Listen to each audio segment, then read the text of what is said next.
We began this sermon by quoting Genesis 1:14, and God said, "Let there be lights in the heaven to divide the day and the night, and let them be for signs or signals."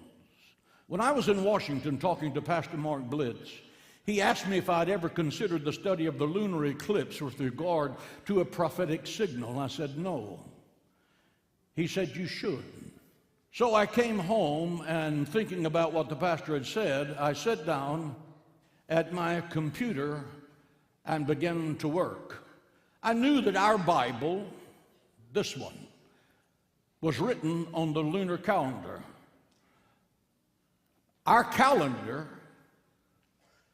the Western civilization calendar, is the Gregorian calendar from Pope Gregory of Rome. That means it's pagan in origin. It's not God's calendar. Our calendar and the calendar of this book do not match. Sun God is for Sunday. Moon God is for Monday. That's a sermon for another time. Believe me, much of what Christianity salutes is pagan to its roots. The thought registered in my brain that maybe the heavens are God's billboard and He's sending us a signal, but we're not getting it. So I began to look up. Did you know that Saturday is not the Sabbath? No, Saturday is not the Sabbath day, and Sunday is also not the Sabbath day. Saturday is the seventh day in the man-made calendar. Yes, Saturday is the seventh day in the man-made calendar. This is a man-made calendar. This is a Catholic made calendar. This is a Roman calendar. This calendar was made by this man, Pope Gregory. Pope Gregory is the one that made this calendar. This is not God's calendar. This is not the calendar that the God's people, the Israelites, was using when they came out of Egypt. They did not use a man-made calendar. Our Creator actually created a calendar. When God created this world, God also created a calendar. And according to Genesis chapter 1, verse 14 to 16, Psalm 104 verse 19, Sirach 43 verse 6 to 8, the book of Jubilees chapter 2 verse 8 and 9. If you look at these scriptures, you will see that God created the sun and the moon to be the calendar. The moon is God's calendar. That's why the phases of the moon changes every night. That's where the word month came from. Month. That's where the word month came from the moon. The moon is God's calendar. If you want to observe the Sabbath, you have to use the moon. New moon day begins the month. New moon day begins God's month. And according to Ezekiel 46 verse 1 to 3, we are supposed to worship on the new moon day. So when the first crescent of the moon comes out, it comes out on the new moon day. We worship on the new moon day. The next day we go to work. We work for 6 days, and then we rest on the 7th day. On a Sabbath day, the moon is going to look half. No matter where you are in the world, the moon will look half on the Sabbath day. The next day you go to work. You work for 6 days, you rest on the 7th day, and the moon will be full. You observe your Sabbath. The next day you go to work. You work for 6 days, you rest on the 7th day. The moon is God's calendar. Stop keeping Sabbath on Saturday. Saturday is not the Sabbath. If you want to keep the Sabbath, you have to use the moon. The moon is God's calendar.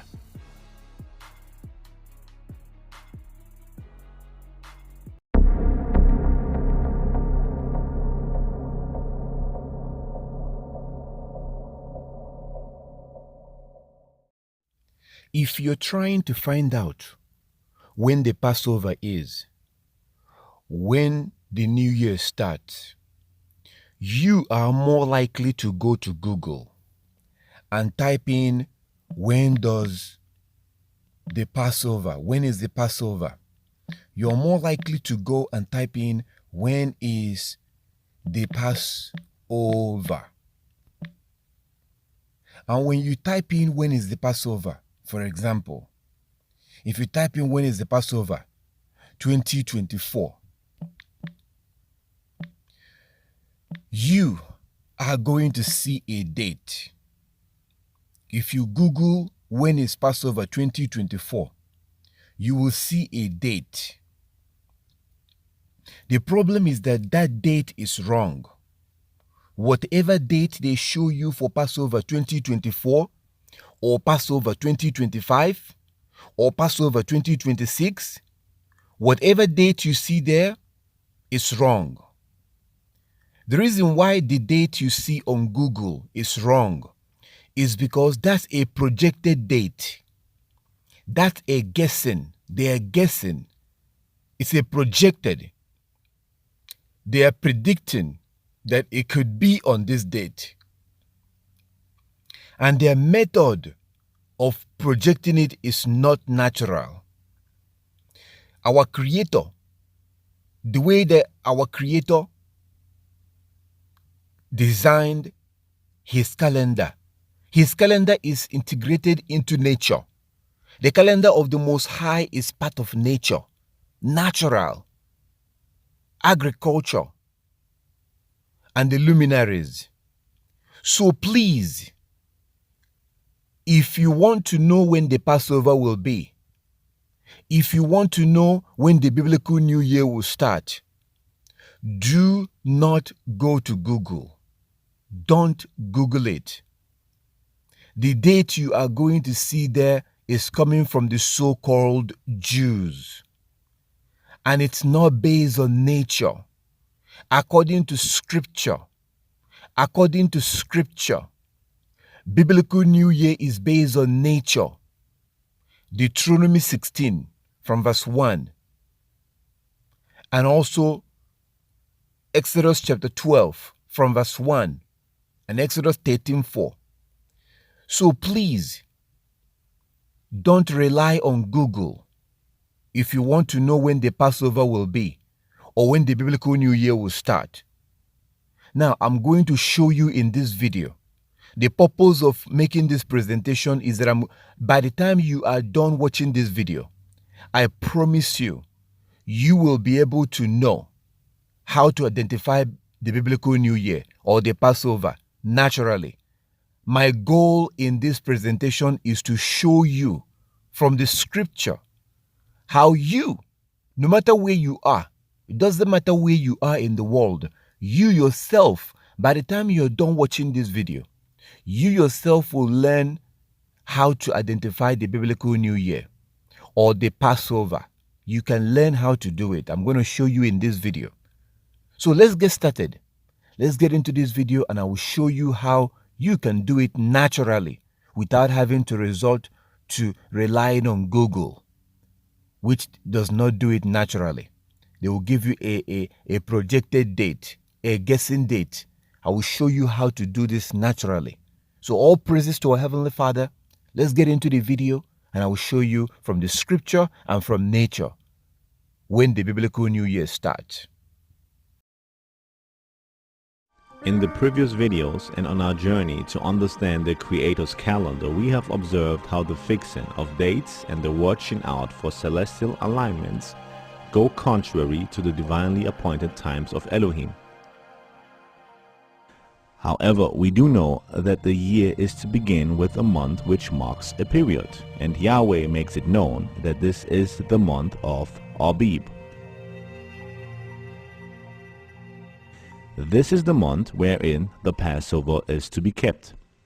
The Holy Word does not record a conjunction or presetting of events, but uses the specific term abib. This is what we shall now look out for and explore in much more detail. So, what is abib? It was at the 7th plague in the land of Egypt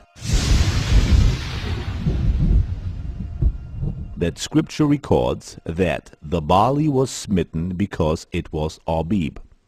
The hail destroyed this crop because it was in a brittle stage, which means it was in a ripened state. At the 10th plague, the Passover was instituted by Elohim. This was in the month of Abib, and this month is to begin the biblical year. Now, the months are ordinarily begun with the sighting of a new moon, and a year will normally consist of 12 months.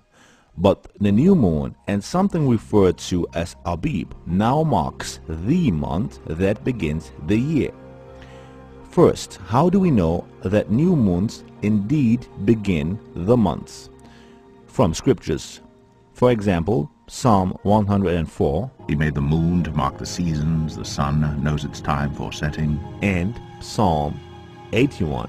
Blow the trumpet at the new moon, at the full moon on our feast day. We can comfortably now begin to gather our information. It was in the new moon month called Abib that the first Passover on earth was held when Israel left Egypt, and that which begins the year. What is Abib? This is the term and the Hebrew root word used in that verse, abib. It is a condition most exclusively related to the barley crop, which will be the first in the year to grow in the region of Israel. The King James Version translates abib to mean in the ear or green ears of corn. This is wrong. The crop being abib does not necessarily mean color. However, if barley is in this stage, it is useless for the harvest. It still contains too much moisture and cannot be ground into flour. When barley is abib, it is in a specific state of maturity that will enable a harvest in the upcoming 14 to 21 days, hence 2 to 3 weeks, at which point it will have dried enough with the grains, then being hard and making a pounding into crushed flour possible. Thus, the first month has been named by the Creator after a development level of the barley crop. There can be no mistake. Equinoxes are never once mentioned. Remember, if we get the first holy feast date wrong, all upcoming feasts in the year will be invalid. We have to diligently mark out the proper day.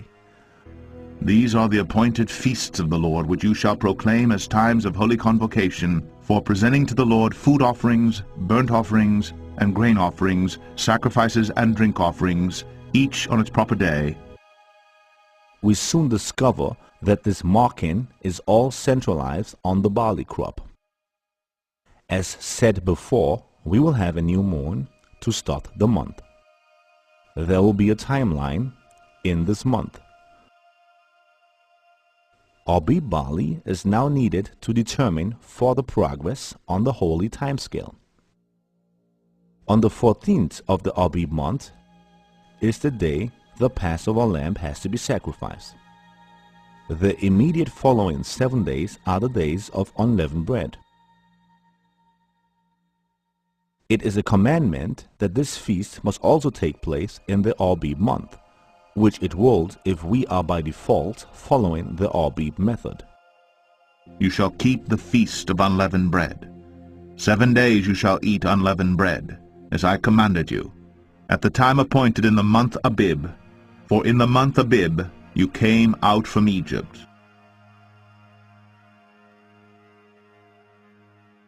From its Abib state, the barley will naturally need a further 2 weeks to be harvest ready. This has already been implemented in Elohim's calculations. The first fruits of the crop has to be presented to the priest in the week of unleavened bread, after the weekly Sabbath. This is also a commandment.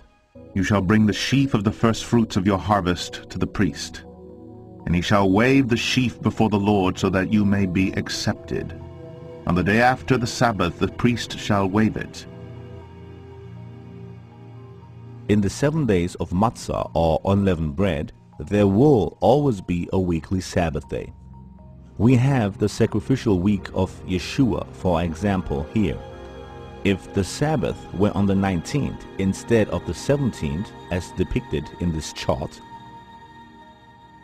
then the first fruit offering will be on the 20th, the first day of the week.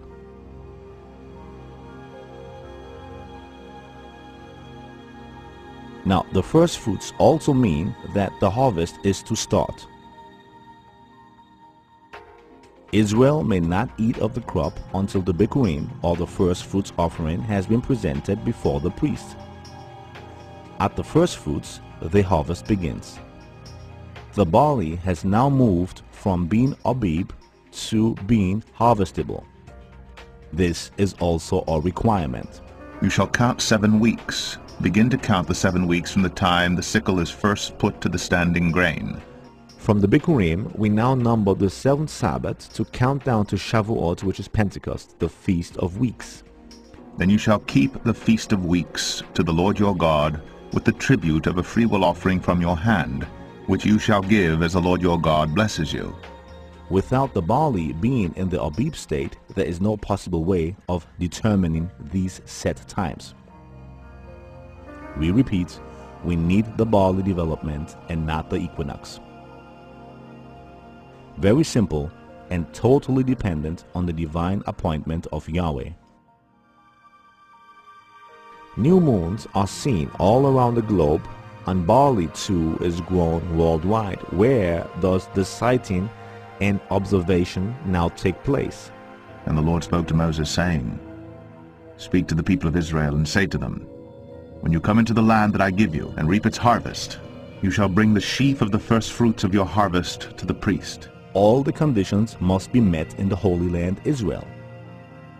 No other place is acceptable to the Father. Our salvation is tied into Israel. So we will briefly summarize.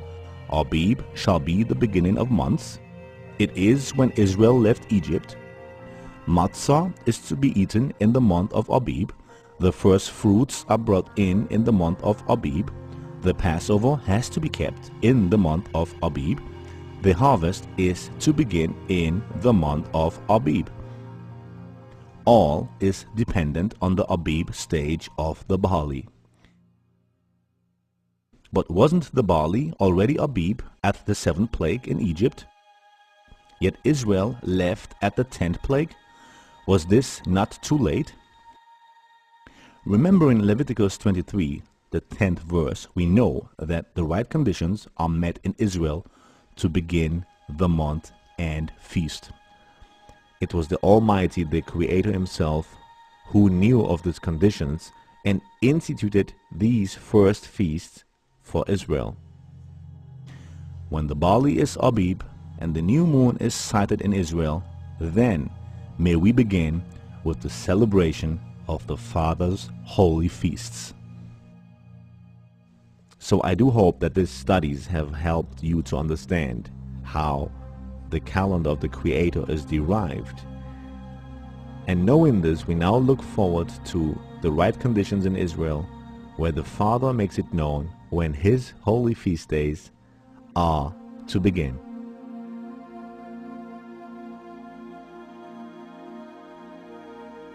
Shalom to you, my friend, in Yeshua's name. Biblical New Year is different from regular New Year. Regular New Year is, of course, we know, January 1st, the 1st of January.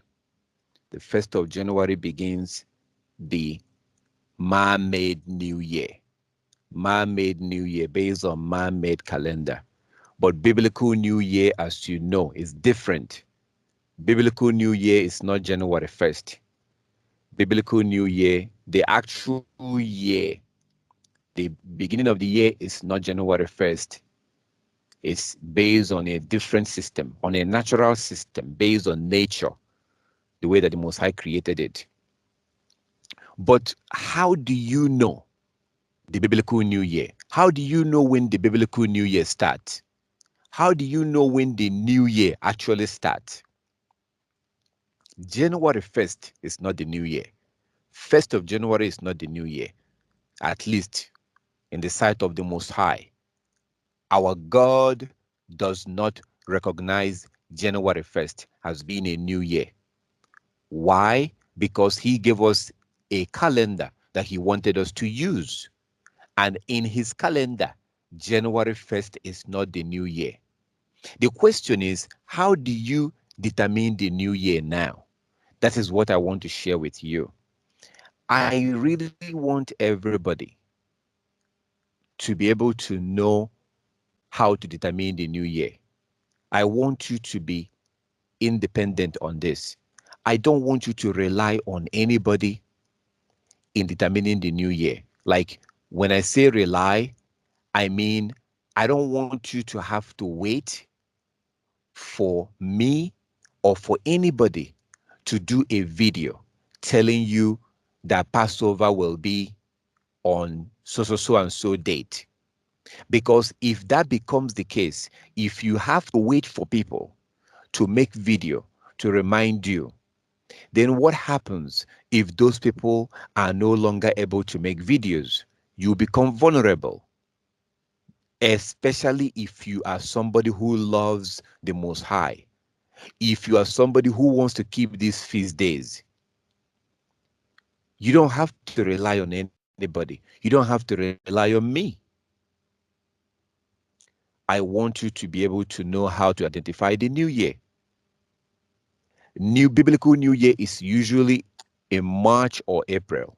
Usually in March or April. That's when we have the Biblical New Year.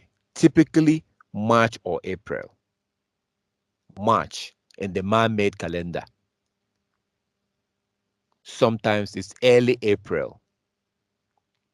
Sometimes it's ending of March. I think in some cases, I think we've actually had a biblical new year that started at the end of February some years ago. So the beginning of the year can be on February or March or April in the man-made calendar.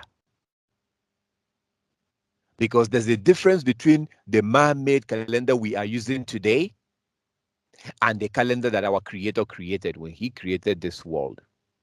So, for example, the scripture that comes to my mind before we get started, the scripture that comes to my mind is Genesis chapter 1, verse 16. That just came to my mind right now. So, for example, let me show you why this is important. Just look at this. Genesis 1 14 to 16. It says, and Elohim said, let there be lights in the firmament of the heaven to divide the day from the night, and let them be for signs, for seasons, and for days and years. Biblical New Year. Beginning of the year. So according to Genesis chapter 1, it says that the Most High made lights for us to determine our new year based on those lights. Our new year is determined based on those lights. That's the sun, the moon, the sun and the moon. But mainly the moon. Because the moon is the calendar of the Most High. The moon is the calendar of our Heavenly Father. That is the moon. So, according to Genesis chapter 1, verse 14 to 16, Genesis 1, 14 to 16, you can clearly see it talked about years. He made two great lights. Verse 15, and let them be for light in the firmament of heaven, to give light upon the earth. And it was so.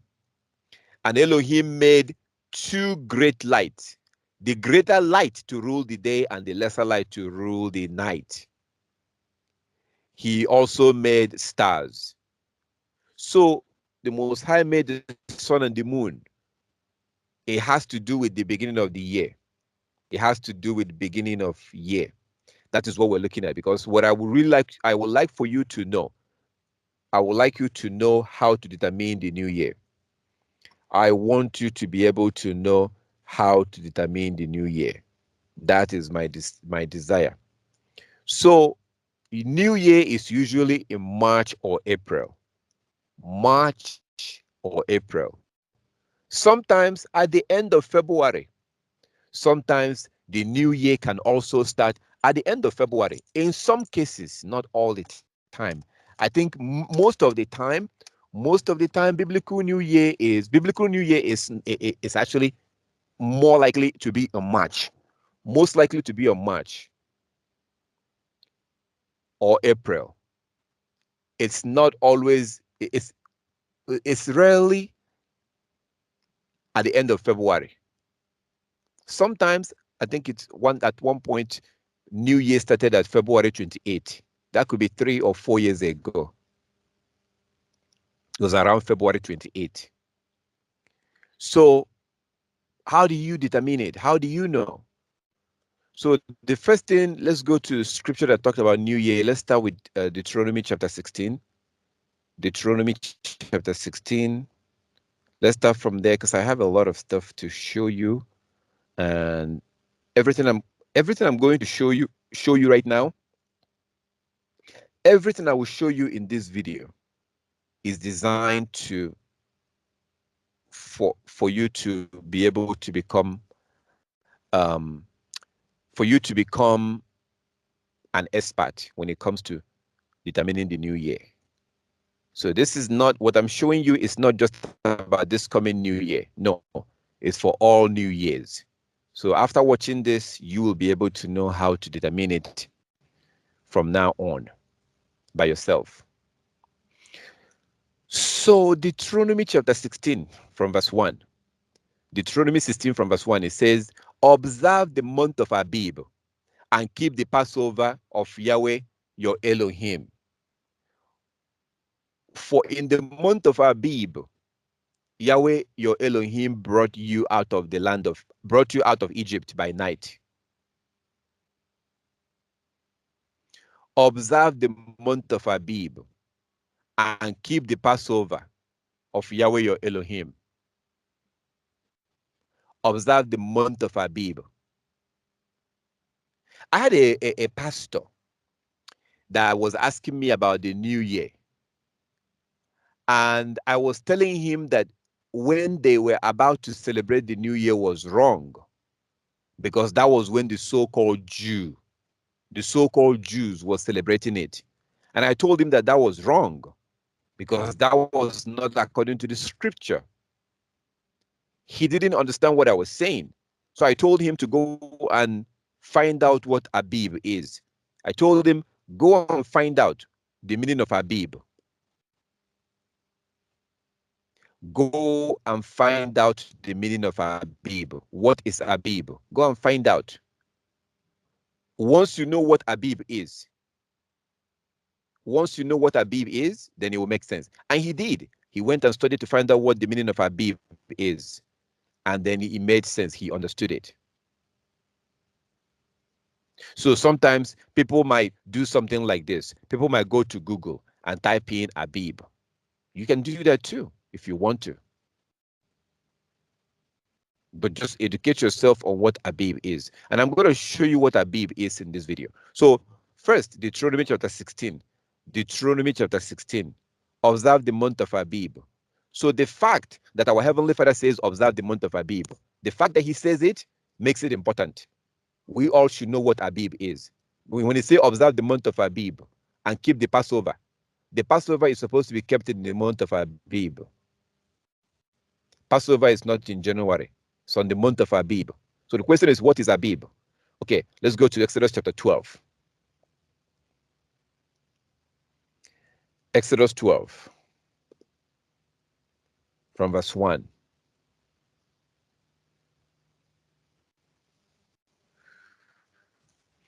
Now Yahweh spoke to Moshe and Aaron in the land of Egypt, saying, this month shall be to you the beginning of month. It shall be the first month of the year to you.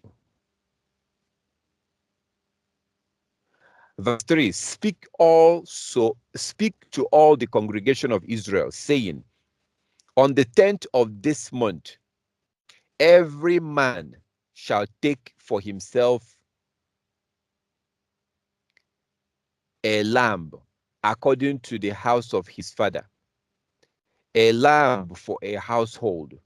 And if the household is too small for the lamb, let him and his neighbor next to his house take it according to the number of the persons, according to each man's need. You shall make your count for the lamb.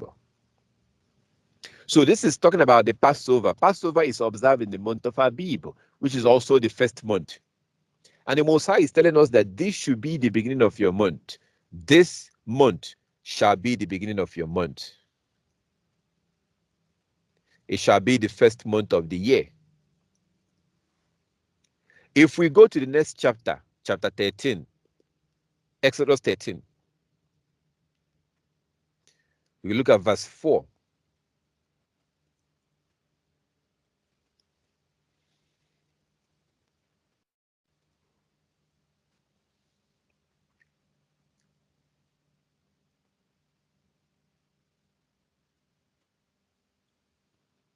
Exodus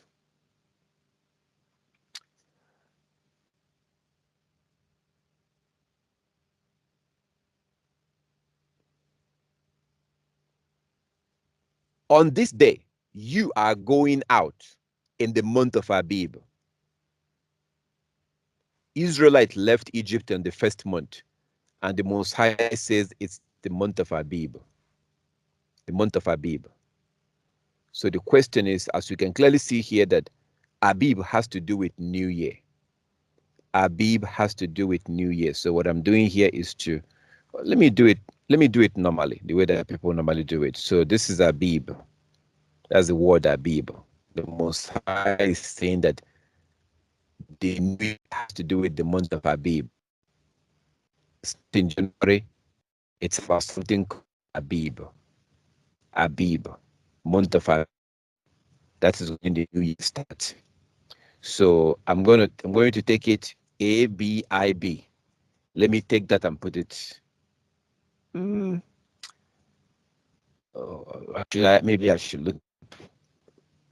Let's look up the Hebrew word. So let's look up the Hebrew word and see, maybe we can see something there. Let's look it up in Hebrew. So let's go to check it out in Hebrew. We type in, I'm in Google right now. I'm on Google. I'm just going to type in ABIB, Strong's concordance. So what I'm doing here is that I'm looking this up. ABIB, Strong's concordance. Abib, Strong's concordance. Let's see if we can see what it means in Hebrew. We want to see if we can see what this means in Hebrew. Okay. So let's check out the first link. I'm looking at Abib, Strong's concordance. So Strong concordance is like a Hebrew dictionary in a way.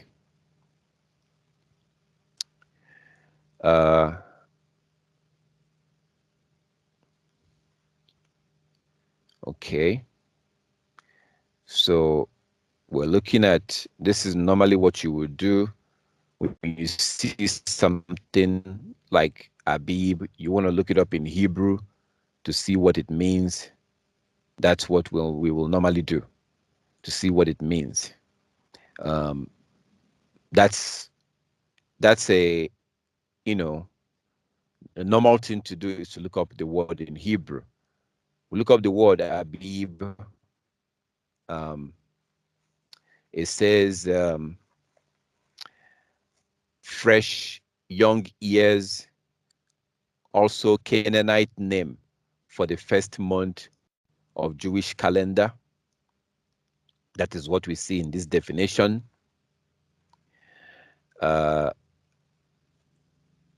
Fresh young ears, also Canaanite name for the first month of Jewish calendar. We come down to another definition.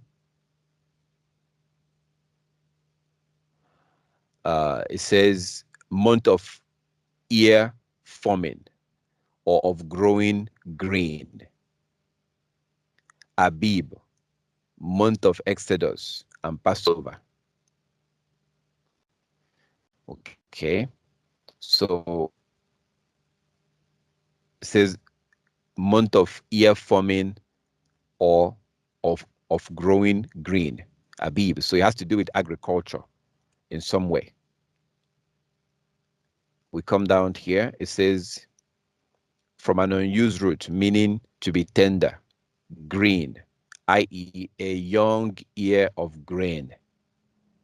A young ear of grain.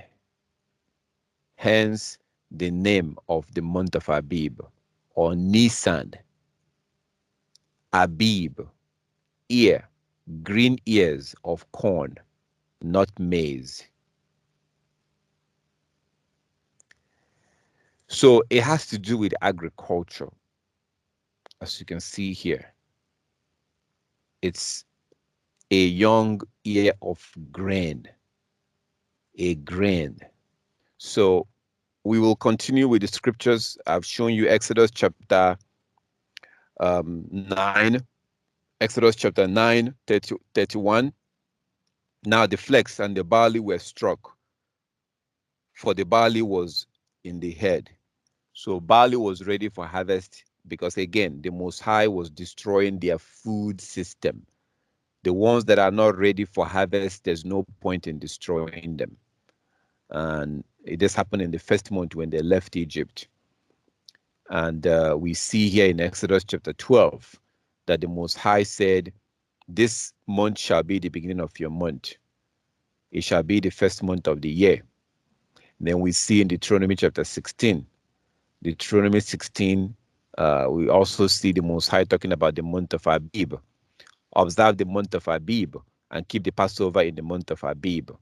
So even when you take the word itself, I don't think I've Googled it, but let me Google it right now before we continue. Okay, so I just typed into Google Abib. This is what I did. I just typed into Google Abib. And before we continue, because that Google is where people normally go when they want to do the research, they want to look into things, they go to Google. So when you Google it, as I typed in Abib, what do I see? I see this. I'm just doing all this stuff just to let you know that I'm not just making this up. Like, it's not just it's not my idea, or I think that it's this way, or I think it's that way. I like to give you facts and give you biblical evidence, and to support or to show what I'm saying. So it says Abib, and then it says Abib in the Bible. Yeah, that's what we're looking for, Abib in the Bible. So let's click on that. And then, I'm pretty sure that this is all the stuff you're going to see if you decide to study it. Sometimes these information come from the so-called Jew or whatever. Sometimes they do come from there because Europeans control the internet, and oftentimes they go to the so-called Jew to ask them questions about the Bible. Okay? The Europeans, they don't come to us, Israelites, to ask us about the Bible. They think that we're extremists. They go to their own people to ask them about the Bible.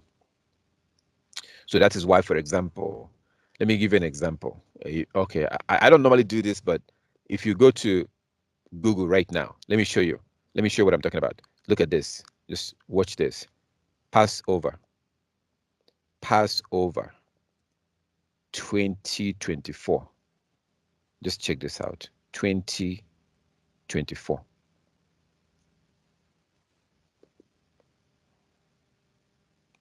Look, just look at this. This is crazy. This is crazy. They're giving you a date. Passover 2024 will begin in the evening of Monday, April 22nd. That is absolute nonsense. Your new year is based on the barley, my brothers and sisters. Based on the barley. Your new year is based on the barley. So how can anybody know when the barley will be ready in 2024? That's ridiculous. That makes no sense. How can anybody know when this crop this grain. How can anybody know when this thing will be ready in 2024? That's what I meant when I told you that the Europeans, the so-called white people that control the internet, they often go to the so-called Jews and ask them this information, and then they put it on Google. If you plan on keeping the Passover in 2024 and you rely on this date, you will be off. Because this date that they gave you is not based on the scripture. Nobody in their right mind, there's no human being in the face of the planet right now who can tell you when the Passover will be 3 years from now. That is an equivalent of somebody telling you that they know when a woman is going to give birth. A woman who is not even pregnant. Can you imagine a woman who is not pregnant right now? And somebody is telling you the date that she's going to give birth 3 years from now. Nobody can do that. Because the barley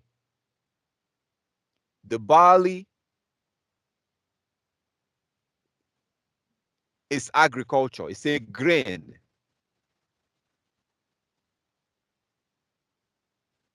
So you cannot predict it.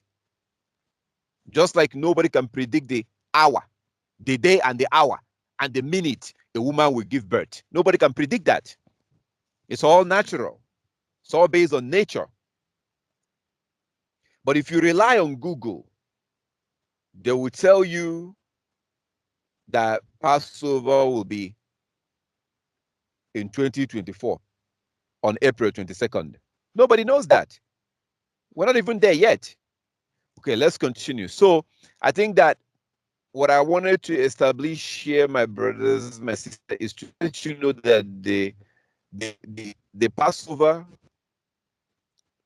our Passover, or the Passover is, and the New Year is based on the barley. When the barley is ready for harvest, it's connected to the barley. We've already established that. I have shown you scriptures. I've shown you different scriptures like Exodus 12 from verse 1, Exodus 13, 4, Deuteronomy 16 from verse 1, and Exodus 9, 31. These are 4 scriptures that shows this. So it's all based on the barley.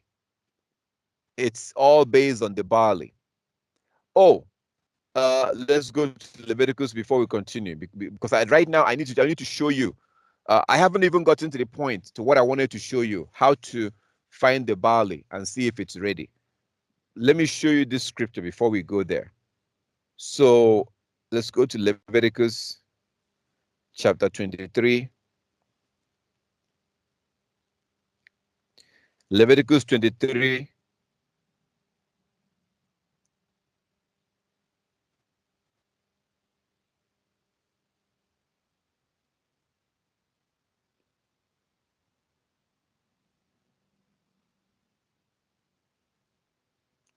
So my brothers and sisters, just bear with me. Let me read this a little bit. Just to this is the last scripture I'm going to show you before we now go into this adventure on how to, how you can do this yourself. This is Leviticus 23. Leviticus 23 right here. Leviticus 23. And I'm going to go down here from verse 9. And Yahweh spoke unto Moshe, saying, Speak to the children of Israel, say unto them, when you come into the land which I gave you, and reap the harvest, then you shall bring sheaf of the first fruit of your harvest to the priest. He shall wave the sheaf before Yah to be accepted on your behalf. On the day after the Sabbath, the priest shall wave it. And ye shall offer on that day, when you wave the sheaf, a male lamb of the first year, without blemish, as a burnt offering. Its grain offering shall be of 2/10 of an ephah of fine flour mixed with oil, an offering made by fire to Yahweh for a sweet aroma.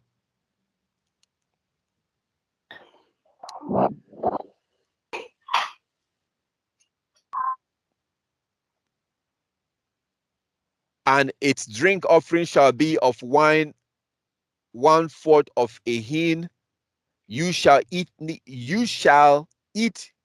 neither bread nor parched corn nor fresh grain until the same day that you have brought an offering to Yah. It shall be a statute forever throughout your generation in all your dwellings. So it's Leviticus 23. Leviticus 23, that has all the feast days that the Most High told us to observe, starting with the Sabbath and then the Passover. So now, how do you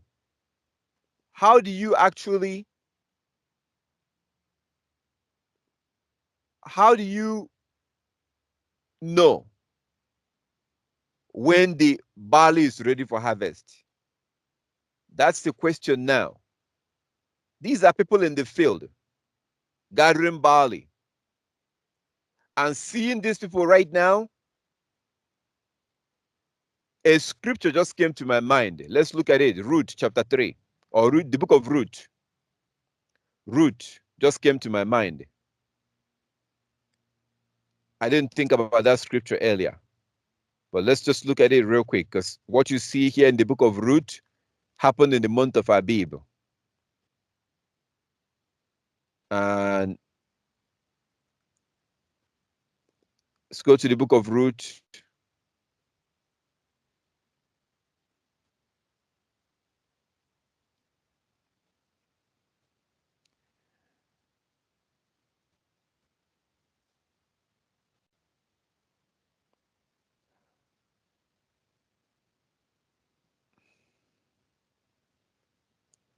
This is the book of Ruth. I want to get down to the part that when they came back to Jerusalem, and the people in Jerusalem was actually in the month of Abib.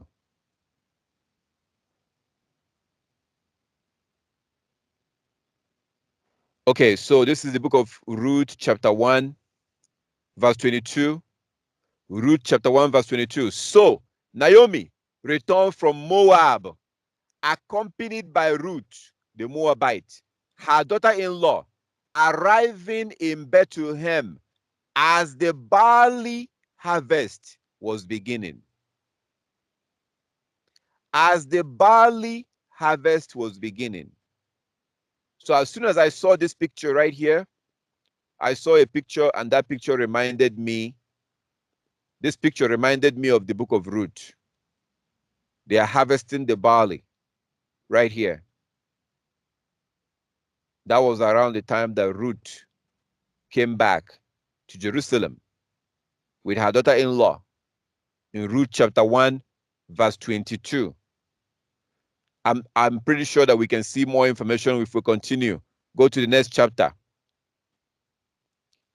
Let's go from verse 1.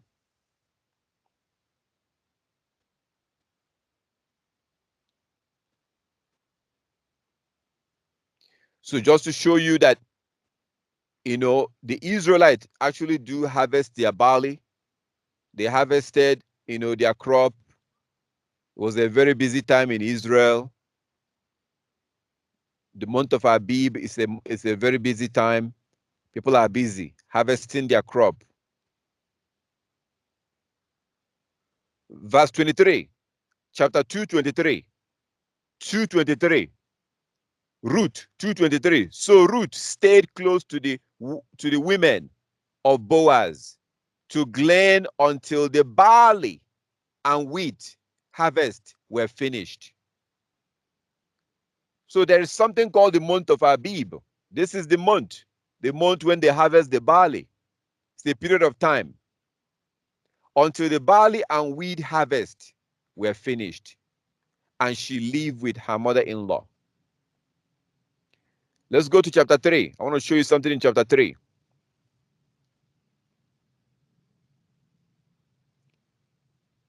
Chapter 3. I thank you that this scripture came to my mind right now.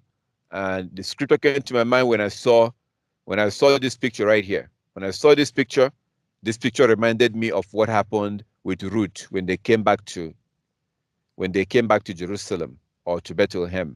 So right now I've shown you that Ruth chapter 3 has something about chapter 1. The last verse in 22 talked about the month of Abib, when the barley was being harvested. I also showed you at the end of chapter 2, it talks about the barley. Now I'm showing you from chapter 3 also about the barley. So when the Most High said that you are to observe the Passover in the month of Abib, the month of Abib is actually a period of time when the barley is harvested.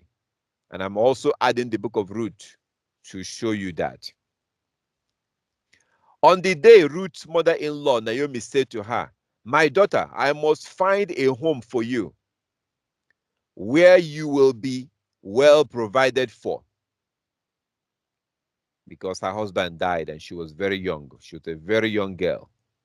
And her mother-in-law didn't want her to remain unmarried for the rest of her life. She was too young to be a widow. Verse 2. Now Boaz, with whose women you have walked, is a relative of ours. Tonight, he will be winnowing barley on the threshing floor. Wash, put on perfume so you can smell good. Take a shower.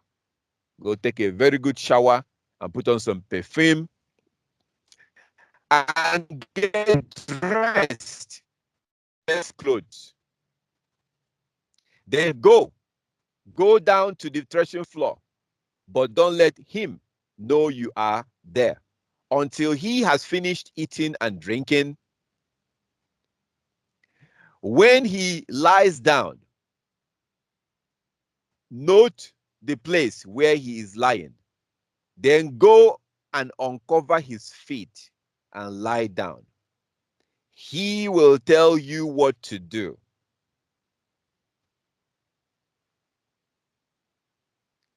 The mother-in-law, Naomi, want to get her daughter-in-law another husband because Naomi's son died. Her two sons died. Ruth is the daughter-in-law. So he says, get ready, take a shower, wash yourself. She was a widow. Go to Boaz. Go in there, lay down on his feet, and he will tell you what to do. So whatever he asks you to do, you do it. Because he needs to become your husband to take care of you.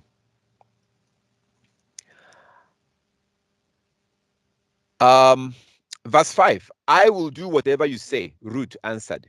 So she went down to the threshing floor and did everything her mother-in-law told her to do. When Boaz had finished eating and drinking and was in good spirit, he went over to lie down at the far end of the grain pile, the barley grain pile. Ruth approached quietly, uncovered his feet, and lay down in the middle of the night. Something startled the man. He turned, and there was a woman lying at his feet. Who are you? He asked. I am your servant, Ruth, she said. Spread the corner of your garment over me, since you are a guardian redeemer of our family. Yah bless you, my daughter, he replied. This kindness is greater than that which you showed earlier. You have not run after young men, whether rich or poor.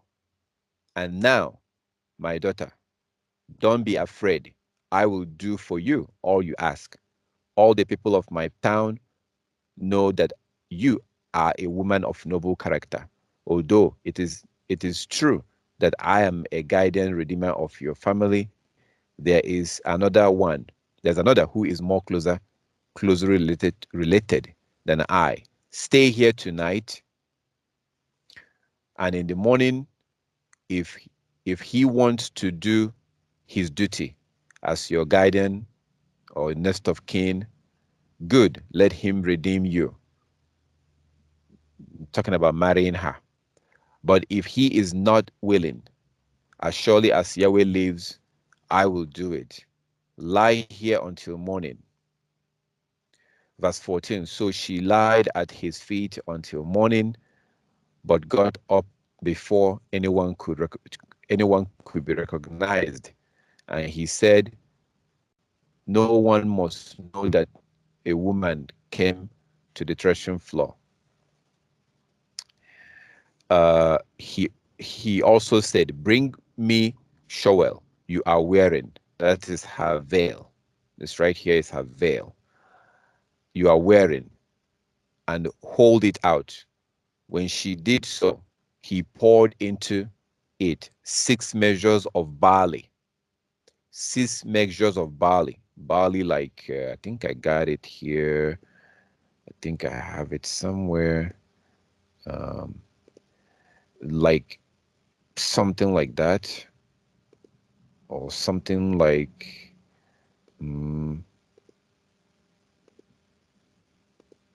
yeah, right here. So this is what he gave her. Of course, in a large quantity. In a large quantity. He gave her the barley to take to her mother-in-law.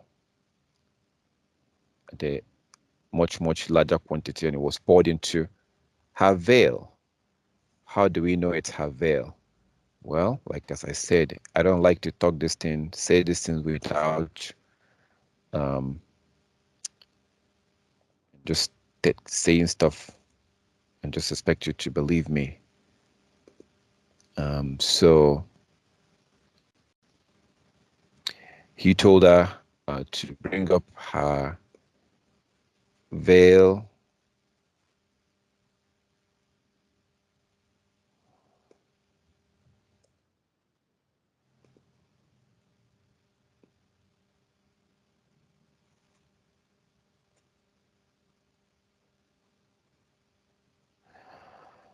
So right here, this is the same place, the same KJV. This is verse 15. I'm on KJV. This is the same Ruth chapter 3. Ruth 3, and this is KJV. It says, also he said, bring the veil that thou had upon thee, and hold it. And when she did, he measured 6 measures of barley and laid it on her, and she went into the city. So that's what I meant when I said that what he asked her to take out, what he asked her to remove was, I don't know why it's not highlighting. That's weird. That's strange. Okay, so that's her veil that he told her to take out. And then she went on to go back to meet her mother-in-law and explain to her mother-in-law what happened, because Boaz expected, the mother-in-law Naomi wanted Boaz to marry Ruth. He wanted Boaz to marry Ruth. Ruth was a young widow. So there's one thing I need to point out here too. In the previous verse that I read, when he was thanking her, when he was thanking her, when Boaz was thanking Ruth, there was something that he said.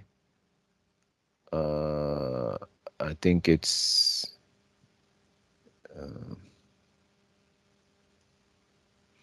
verse 10. It says, and he said, "Blessed be thou, Yahweh, my daughter, for thou hast showed more kindness in the latter end than in the beginning, inasmuch as thou had followed not young men, whether rich or poor."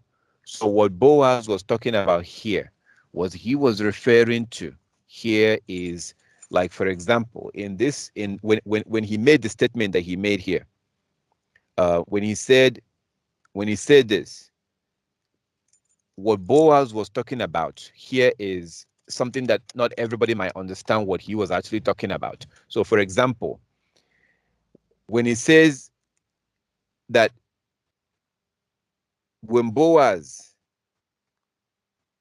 and he said, "Blessed be Yah," when Boaz thanked the Most High and then said, "My daughter, for thou had showed more kindness in the later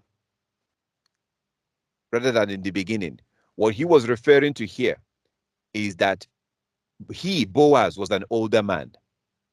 Boaz was a much, much, much older man.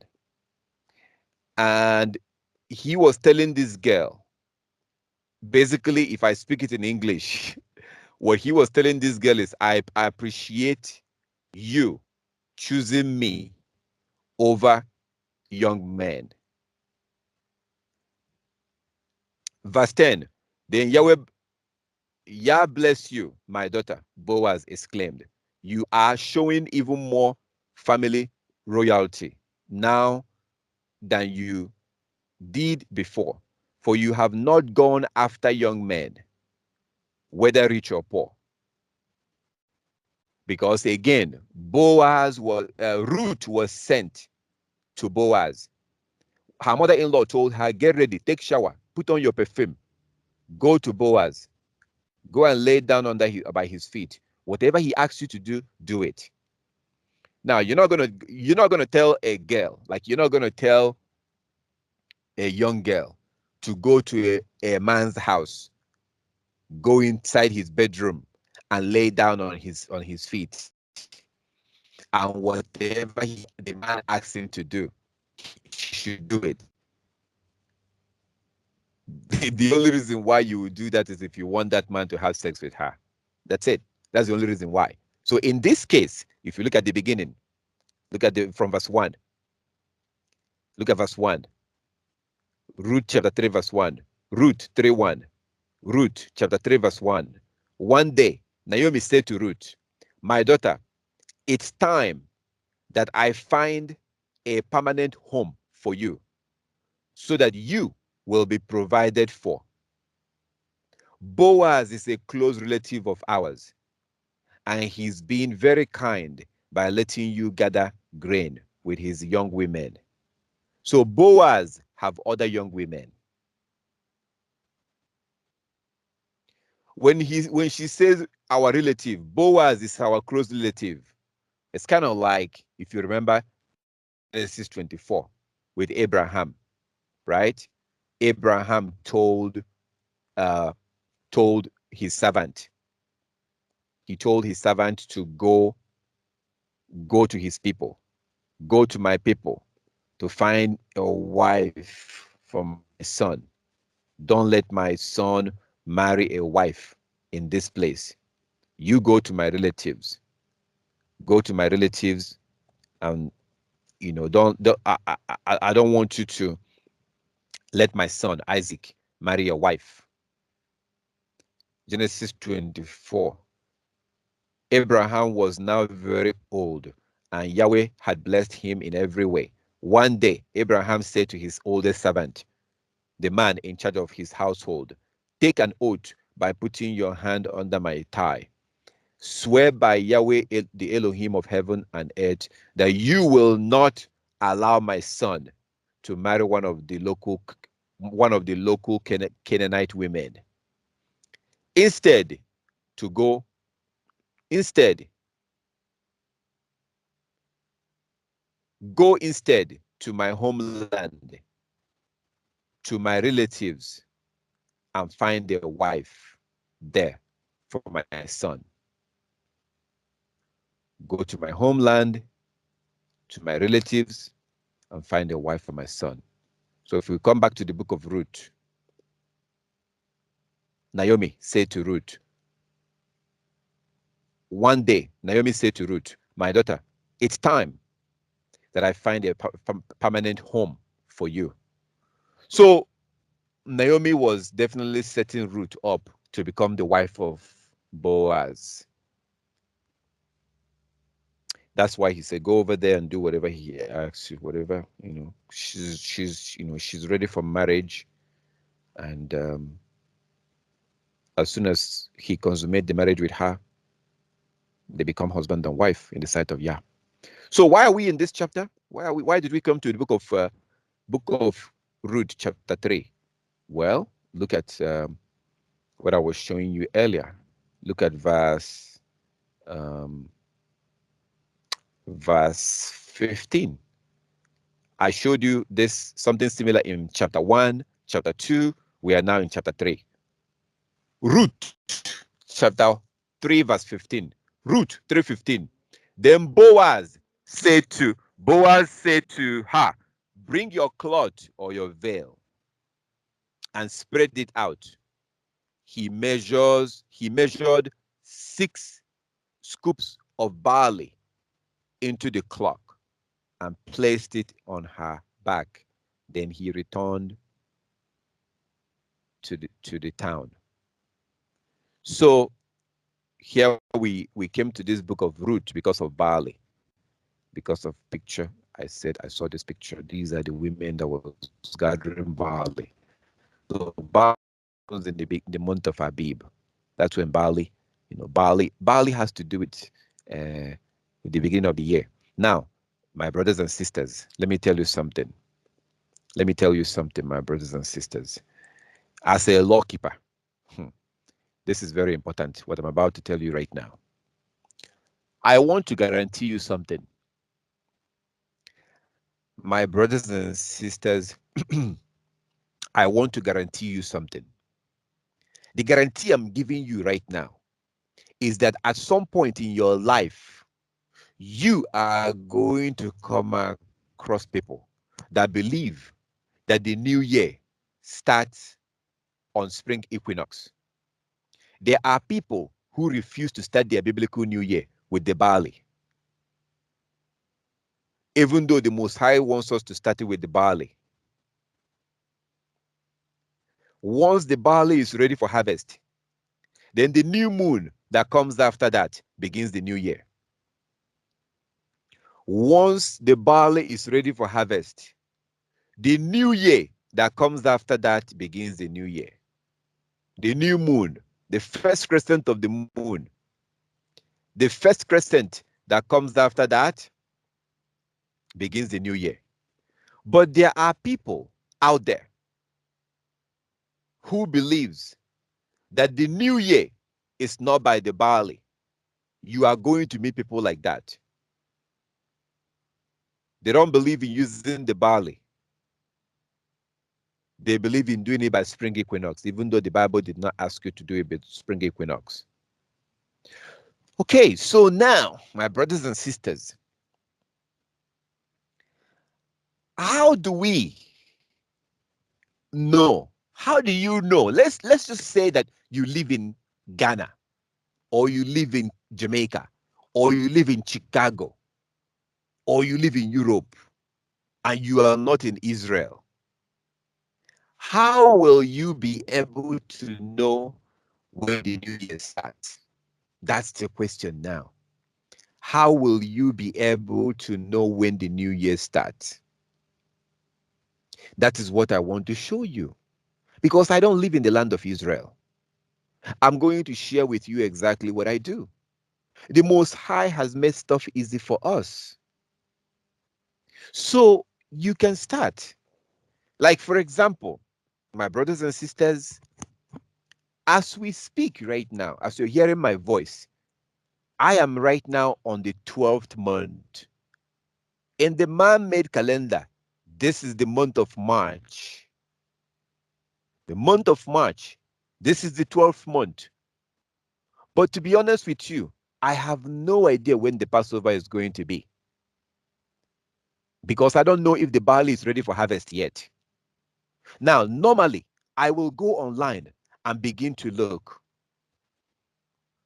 Now, me personally, I know where to look, but you might not know where to look. That is why I decided to show you where to look. How would you in South Africa, you in Trinidad, you in Barbados or Panama or Mexico, how would you be able to know when the barley is ready? Because we already know that when the barley is ready for harvest, then the new moon, the first crescent of the moon that appear begins the new year. We know that. Now, when it comes to the issue of the new moon, that's not a problem. When it comes to the new moon, the first crescent of the moon, that one you can find out, that's easy for you to find out. When it comes to the barley, it's not that easy because you don't live in Israel. You do not live in Israel. I do not live in Israel. But the good news, that's what I'm about to share with you, is that we do have people that live in Israel. We do have people that live in the land of Israel that go out and watch. They go out and they look for the barley to see if the barley is ready for harvest. So I will show you how to see those information and how to see those people. So for example, let me go to Google and I'm going to type in, let me look at the past event. Say for example, let me type into Google, barley. Barley, that's what I'm typing into Google. Barley, abib, search. I'm going to type in 2019. 2019. My brothers and sisters, what I'm doing right now is very important because this is how you're going to find out in the future, as long as we have the internet and you're not in the land of Israel. If you have access to the internet, this is how you're going to find out. If you have access to the internet, this is how you're going to find out. Okay, so I just typed in Barley, Abib, search 2019. Let me Google that. Search. And I came to this. So I see all this stuff. Look at all this website. So it says 2019 Abib confirmed. Yahweh's Restoration Ministry. So when it says confirmed means that the barley is ready for harvest. It's now ready. So what that means is that the new moon, the first crescent of the moon that comes after that begins the new year. So there's a couple of websites. Me personally, I'm not going to go to this website. Why? Because it's just a ministry website. These people are just like me, like they are looking for the information. They found out that it's been confirmed. I mean, you could click on it. We can click on it and see. I mean, it doesn't cost any money. So I'm just going to click on it. But I know I'm not going to find what I'm looking for there. Okay. So this is just a website where people just, it says, this is what it says. It says, Abib Barley confirmed. Passover memorial will be the evening of March 2019. Now, I'm showing you what happened in the past so that you can see how to do it in the future. Okay? So eventually we're going to look at this year, this particular year right now. It says, we have received reports from 2 different groups who found Abib Barley in Israel. And that's the point, my brothers and sisters. Let me read this again. I'm going to read this again. We have received reports from two different groups who found abib, barley, in Israel. My brothers and sisters, there are people who live in Israel that usually go around, starting from March. Around March, they begin to go and search for the barley to see if it's ready for harvest. They look around. There are people that do that. And that is how you are going to find out. That is the same thing you're going to be looking for. That is the same thing that you yourself will be looking for. Because these people that live in the land of Israel, they go look for the barley, and then they come out and they make a video about it. So for example, let me give you an example, my brothers and sisters. So let's go to YouTube. Let's go to YouTube right here. I want to go to YouTube. So this is YouTube right here. And I'm going to go to YouTube and type in. I want to type in this. I'm typing in barley, abib, search. So let's just assume that you are in South Africa, or you are in Haiti, or in America. You can do this too. Okay, so barley abib search 2019. I click on that, and then there are a bunch of videos.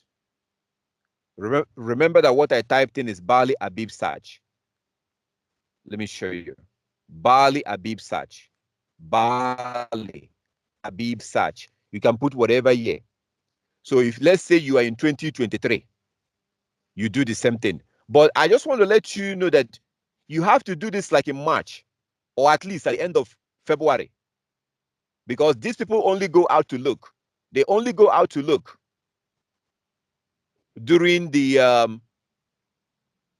around March. They don't do this all the time. So let me give you an example of what happened in the past. I want to give you an example of what happened in the past. Just bear with me. Bear with me. I'm getting over there. Oh, there goes my video. This is one of the videos I make every year. This is for 2020. That's my video. I'm going to make something like this very soon. I always do this every year. And the video came up as part of, I searched for Barley Abib search, and that video came up also. Okay, so I want to show you a particular video just to give you an idea of how it works. The Abib search. I think this is what I want to show you right here. So I'm going to click on this. This was from 2017. This video was from 2017. It's like 4 years ago. Okay, let me give you an idea what I'm talking about. So let me click on this. If you want to eat healthy and feel your bear best. with me. We're going to skip advertisement. Okay. Okay, so I'm going to expand my screen just to give you an idea, my brothers and sisters. Okay, so there are people that walk around, right? They walk around just looking for the barley to see if it's ready for harvest. This was from 2017. They walk around looking for the barley to, if they see it, they try to show it to you and see, just to show you if it's ready for harvest. There are people that do that. That's a good news for us. There are people who are in the land of Israel that do this. There are individuals. Some of them are so-called Jews. They are so-called Jews who are in the land of Israel. And they walk around trying to show you the barley. This person have their camera pointed in the sky. That's not what we need. We need to look at the barley, not the birds in the sky. Okay, let me find another video. So there are definitely people in the land of Israel. That's a blessing and a good news for us. It's a blessing and a good news, being that we're Israelites who are scattered in the four corners of the earth. We're scattered in the four corners of the earth, and we don't have the privilege of being in the land of Israel. Bear with me, bear with me. We're going to get there. I'm just showing you, this is how I do this myself. That's how I do it. I try to get the information from those who are in the land of Israel. And there's a particular way that they do this that I do like. There's a way that they do it. Sometimes they don't say anything. They will just get the barley and show it to you. They don't try to bring in their doctrine. They don't try to tell you nothing. That's one of the things I think I like about them. Okay? They just go out there, they search for the barley, and they show you exactly what they saw. You decide for yourself. They try not to bring in their own doctrine into the the barley search. They try not to tell you about the Jewish people say this or Jewish people say that. They don't like to do that. Okay? So they just go out there with their cameras. They start working. They divide themselves into groups. They divide themselves into groups. Some of them will go this area and some of them will go that area. Okay? They just start walking around. When they see the barley, they will show it to you. They'll be like, okay, this is what we saw. This is what we saw. This is this and this is that. So I think I like it that way. So in that way, I don't have to hear some Jewish doctrine about the Talmud or whatever. Okay. So like, for example, this person had their camera out and they're showing it to you. This is barley. They're just showing it to you. It says no Aviv barley by 26th February. No, so that's just, one person here with a camera just showing you these are barley. They're not ready. This is February. Okay, usually the barley is not, it's not ready by February. Usually. So if it's ready, they will tell you it's ready. They will show you proof, evidence that it's ready. Because when it's ready, when the barley is ready, it's like this. It turns yellow. So you yourself can tell. When it's green, it's not ready. When the barley is green like this, it's not ready. It's still, still young. So I do like their way of doing the report, where they don't like to bring in their own opinion too much into the report. They simply go out there with their camera and they just show you what they saw. And they try to limit putting their opinion as much as possible, which is what a report should be. A report should be a report. Hey, we went outside. This is what we saw. This is it. That's the report. And so that's basically, I'm going to take you to a particular website or a particular group who are very good in doing this. So, I mean, this is how we, let me read this a little bit more. So it says, Abib Barley confirmed. Passover memorial will be the evening of March 2019. We have received, this is from a congregation. This is from a congregation, Yahweh Restoration Ministry. That's a congregation. And this congregation has to also wait to hear from Israel, like everybody else has to wait and hear.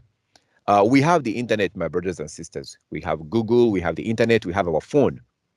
So there's no reason why we shouldn't try to confirm the barley from Israel. If we live in a time where we don't have the internet, we don't know what goes on in Israel or whatever, that's a different time. That's a different situation. So our ancestors kept the Passover in Israel. They watched out for the barley in Israel.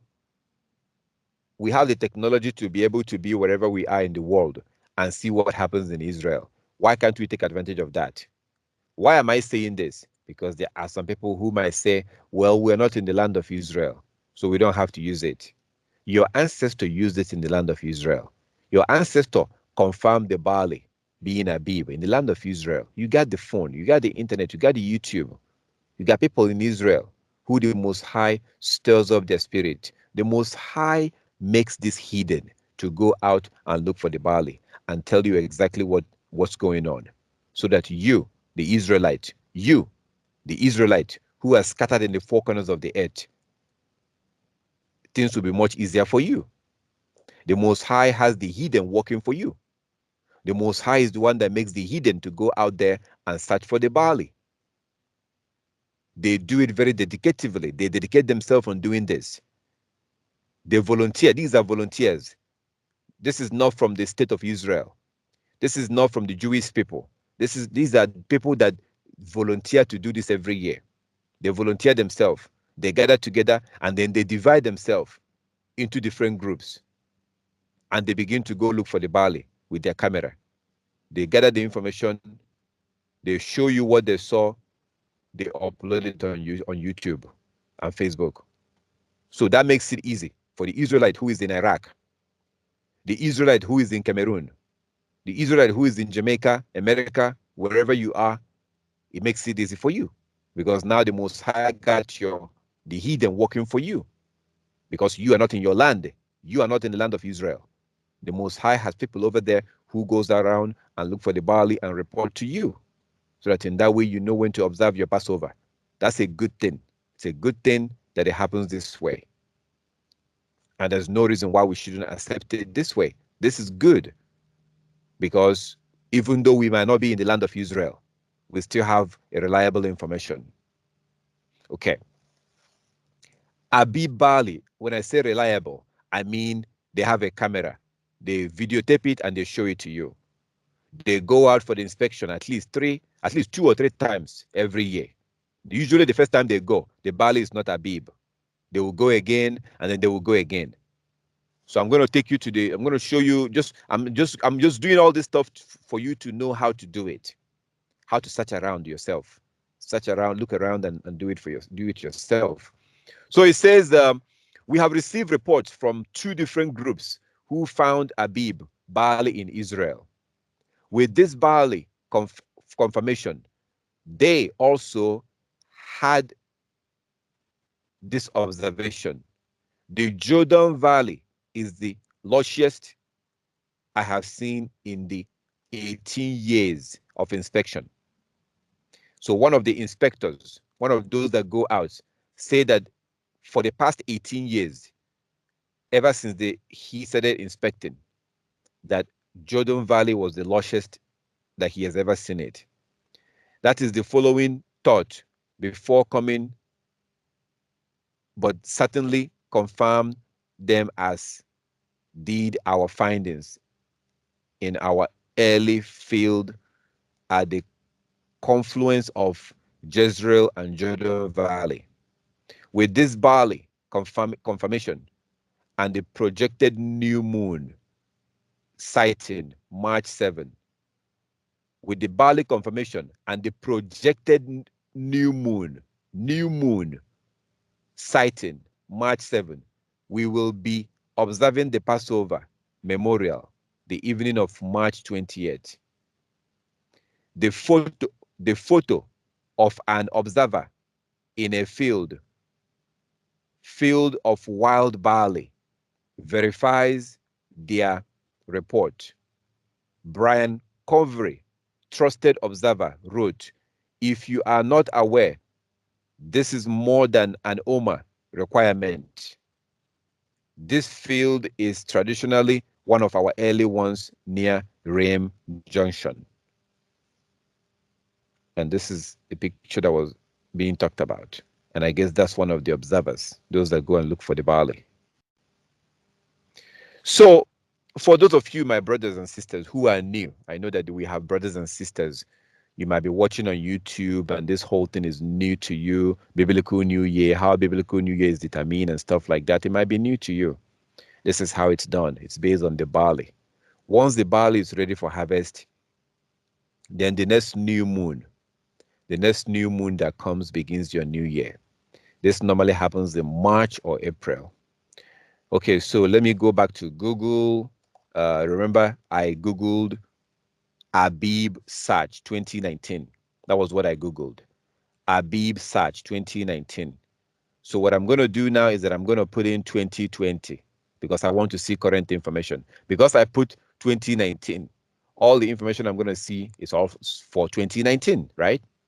I put in abib search 2019. So everything I see down here is all from 2019. Everything is going to be for 2019. Everything, right? So I don't need this. I don't need to do 2019. I want to do the current year. Just like you. If you're watching this video in 2022 or 2023 or 2024, whenever you want to find out about the Barley search, you go to Google and you type in Barley abib search. Let's do 2022. So we can see current information. So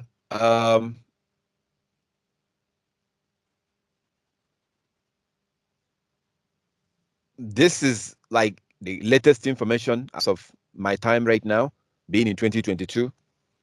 It says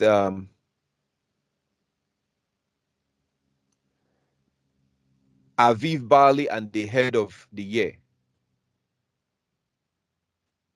If the barley farmers say yes, the barley will be Aviv or Camel 2021 days after the new moon. Then we should declare the new moon to be the new year, whatever. That's some website. I think they have to do with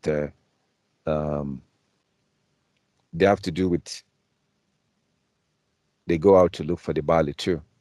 But there's the most trusted. Let me just go straight to the point. Let me just tell you this, my brothers and sisters. The reason why I went all through this and Googling this stuff and doing this is because that is how you have to do it yourself. But because I've been doing this over the years, right? Because I've been doing this, I now know who is the most trusted and who is the most serious and who is the most reliable on these reports. It took me time to figure it out. And I'm going to save you that time. What am I talking about? So there are two options. You can Google Barley Abib search 2022 and start going through all these websites. Okay? You can start going through all them. Or I'm just going to go ahead and tell you who is the most trusted. There's a website called Devorah's Date. They have a Facebook too. They are the most serious, the most trusted when it comes to the inspection of barley. And I think that a lot of people rely on them. Again, because of how they do their inspection. They do their inspection very professionally. They do a professional inspection. These are volunteers, men and women that volunteer to do this.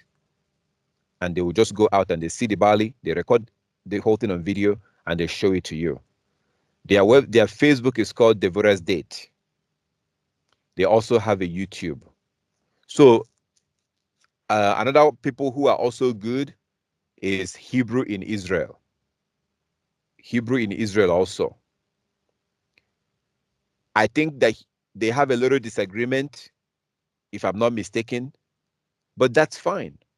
You don't want all of them to all. You want them to be, you want to have diverse information. So in that way, you'll be able to, so they do their own thing. The so-called Hebrew in Israel do their own thing. Okay, Hebrew in Israel, that's a Gentile actually. That's not a real Hebrew. That's one of those so-called Jews. So there are a couple of places and people that that do go out and do that inspection. I think there might be some individuals, regular people, okay, regular individuals that do it too. But this group called Devorah's Date, or this person called Devorah's Date, it could be a person, it could be a group, but I know that they go out in group. In my experience, they are the most, they are the best. This is their Facebook, Devorah's Date 3. As you can see, it says new moon and barley inspection reports from Israel. And then they quoted Genesis 1:14 to 16. So they are, I'm going to go ahead and show you their YouTube too. But I don't want to babysit you too much, my brothers and sisters. I don't want to just give you all this information. I want you to know how to find it. That was why I started Googling all this stuff. I mean, I can come out here and just tell you, go to this website. That's it. But what happens if the website gets shut down? What happens if they stop doing the report? Would you know how to be able to do it, to look for other places? See, that's my point. My point is for you to know how to do it. So now you Google, do some Googling, Barley Abib search 2021 or 2025, depending on where, what year you are in. This is what they posted 4 hours ago. Let's see.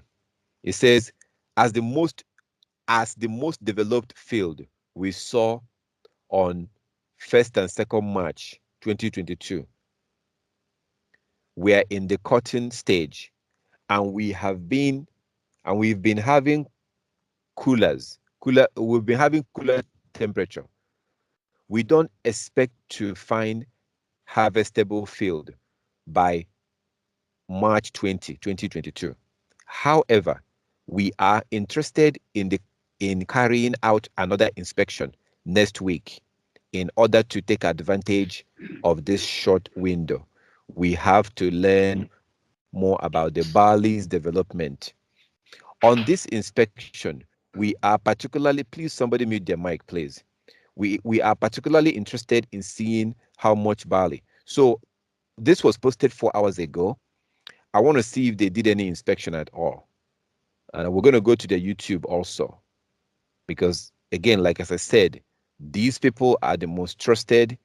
They are more organized when it comes to reporting to you about the new moon and the barley in Israel. Okay, they are much organized. So let me go back here so that we can go to their YouTube and see their latest video. So I'm going to go back and I'm going to Google. I'll just Google. Let me go to YouTube. Let's go to YouTube and search for Barley Abib search. Barley Abib search 2022. That's what we want to look for, 2022. Okay, Barley Abib search. So remember, my brothers and sisters, if you're in 2023 or 2024, you do the same thing. If you do this in January, you will not see anything because nobody does the search of the barley in January. It's usually at the end of February, March. Starting from, if you want to know when the new year will be, if you want to know when the biblical new year will be, then you want to start searching from at the end of February, March. So what I just did here is that I typed in Barley Abib search 2022. You can do 2023 if you are living in 2023. You can do that too. So right now I am in 2022. That is why I put 2022. Barley Abib search 2022. And I put that on YouTube. You can put it on Google too and search. So I did this. What I want to do right now is that I want to go to these people's YouTube channel, Devorah's Date Tray. I want to go to their YouTube channel. Actually, let me check these people out. I don't know about these people. Joseph, Joyamon, whatever. Okay, this is, I guess, a new group. So let me check this out. Okay, because they might actually have some information here. So remember that I typed in Barley Abib search. So I scrolled down and I saw that these people are doing inspection. I've never seen them before. I don't know who these people are. So let me check it out. So I mean, it says the barley is Aviv, March 16, 2022. That's what it says. The barley is Aviv.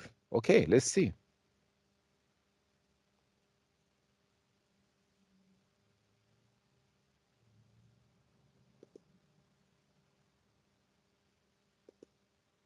You ready? Yes, sir. Okay, so here we are. We're in that same field, wherever that was I just told you a minute ago. But look, we haven't touched this, but that's shattering. That one's shattering. This one's shattering. That one's shattering. There's some more shattering, right?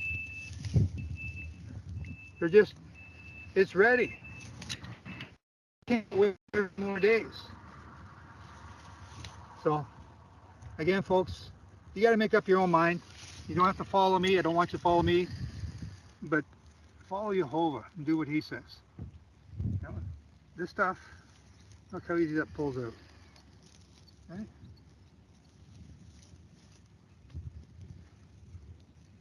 It's up to you. You're supposed to be kings and priests in the kingdom. The king enforces the law and the priest teaches it. And so many of you don't know the law yet. You don't know how to teach. You don't know how to explain this stuff. You're still following people. You'd rather go to the Hillel calendar because it's easier. You can plan further in advance. Yeshua said, no man knows the day or the hour. We don't know. But here we are. Now we know. Because Jehovah showed us. Okay, Again, let's go back. Sameach. So they're saying that the Barley is abib. This is obviously from March 16. March 16, and it looks soft. It looks like it's ready. So that's one information. Let's look around and see if we can find some more information. And what I just did right now is what I'm talking about. That's what I would like you to do. I've never seen these people before. Okay, I've never met them before, but when I'm searching, I'm looking at the date. Okay, it's all about the truth. I don't care who is who. I don't care who who is. It's all about the truth. It's a report. We're talking about a report. So who has the report? Who has the right report? Who can show me? Who can take their camera outside in Israel and show me what's going on with the Barley? That's all I care. Okay, that's all I care. So who is it who will take their camera and take their time and go around and walk around and show me the Barley? And then I will see if it's ready or not. So that's really what this is all about. And you can do this too. You can go online and look and check it out yourself. So I'm looking for date that says 2022 because I want to watch video about 2022. I don't want to watch video about 2016 or 2017 about the Barley. No, that has passed already. Now, check this out. We see here, this person says that Barley is not abib. Okay, let's see what she has to say. She's saying that it's not abib. The other people are saying that Barley is abib. The other people say that Barley is abib.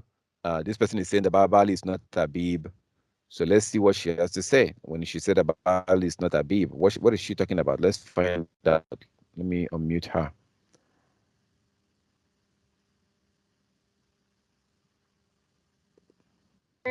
With three of the teams who look in. So the problem with her is that I don't think, like, she's not showing us anything. Okay, I don't need you to sit in your car and tell me that Barley is not abib.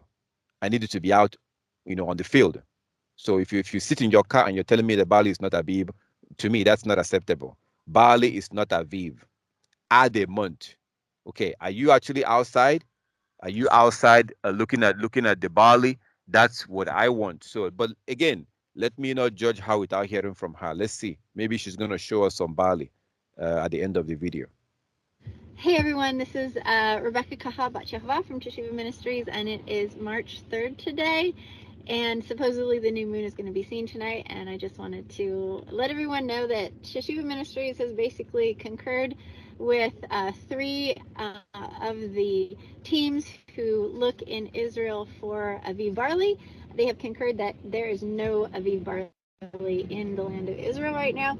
And that is from Deborah's Date Tree, that is from the Biblical Calendar Forum, and from Abib of God. I think those are the three that we didn't go over there and we don't know how to look for it. I would love to someday. That would be like a dream come true, to be able to actually go into the barley patches, the wild barley patches, and actually look for myself and determine. That would be so fun. But we're not there, so we're depending on other people for that. So at this point, tonight is only the 13th month. Well, it's added month this year, So this is the 13th moon tonight, and Rosh Hashanah, the head of the year, is. It doesn't seem like she's in Israel. It seems like she's saying this based on what she heard from those reporters who go out in Israel. So let's keep going. Let's keep going. Okay, so she posted a video 7 hours ago. It says finalizing the Barley inspection 2022. Let's see what she has to say.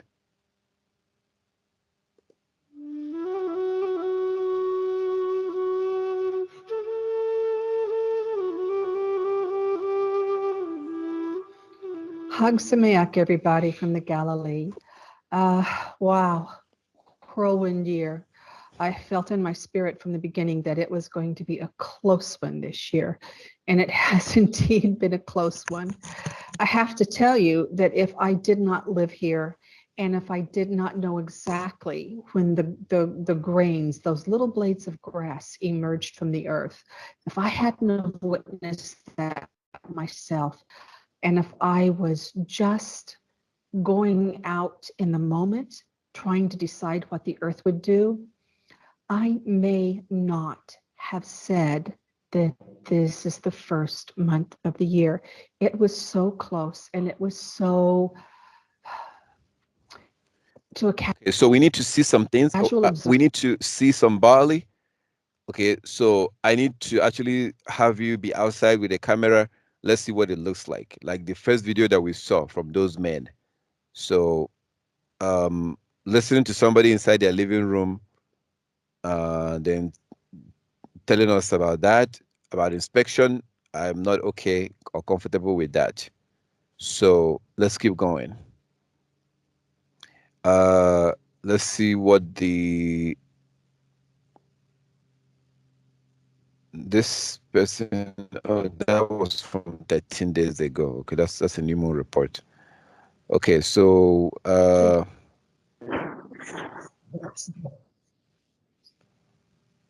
all right. Okay, so this is I think this is the from 2 weeks ago.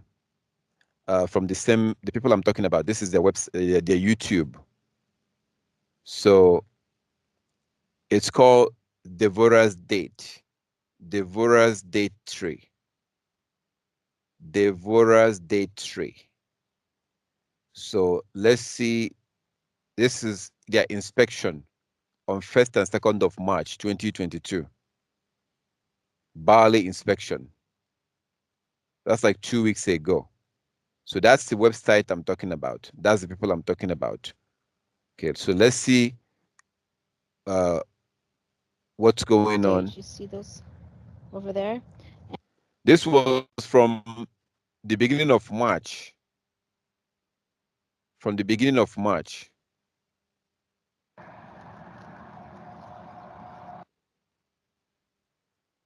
It says Barley inspection, the land of Israel. 1st, 2nd March 2022.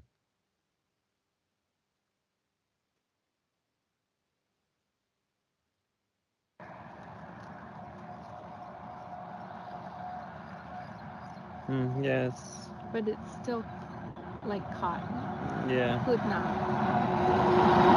Yeah.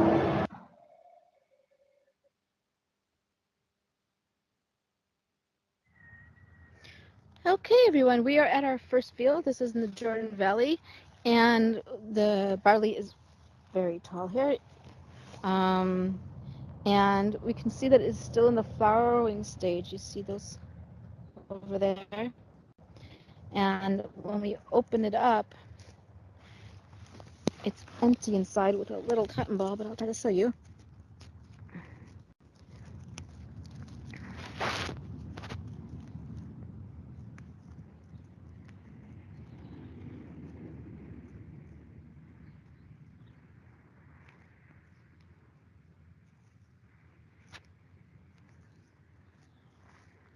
You see that?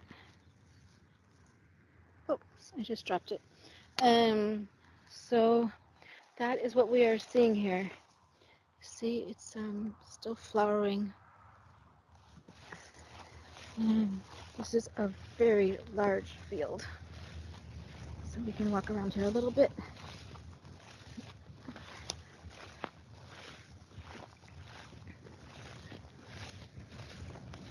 See all that?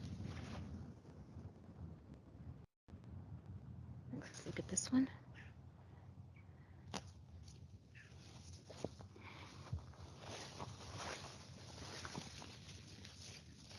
See, there's nice flowers.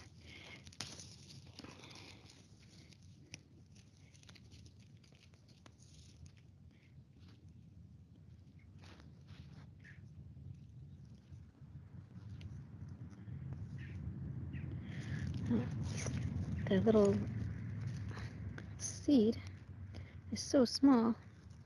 I'm having a hard time even getting it out to show it to you. But when I squeeze on it, it just feels empty. But I know there's a little seed, little tiny cotton ball inside, which I'm trying to show you without much success here. If you can see that. Let's try to pull this back. That is, oh gosh, I dropped it again. That is the cotton stage. Maybe I'll try one more time. But this whole field is just like that. You see all that flowering going on here? You can see it. More. Alright, let's try one more time to show you the inside. Alright. Alright,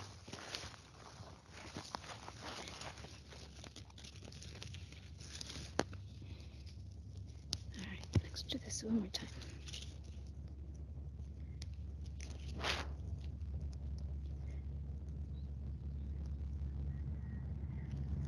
It's really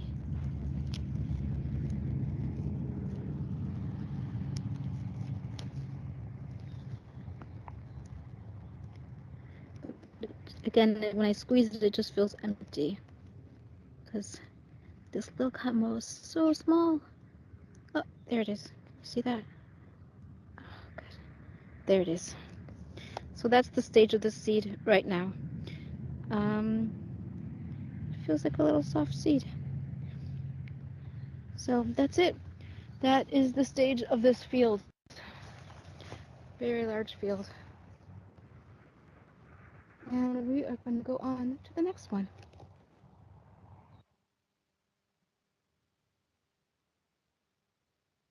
Alright, we're at our next field. We're still in the Jordan Valley. And we're seeing the same thing. We're seeing a nice field. I'm just going to show it to you. Nice big field. And it is still in flowering stages. You can still see these little flowering going on there.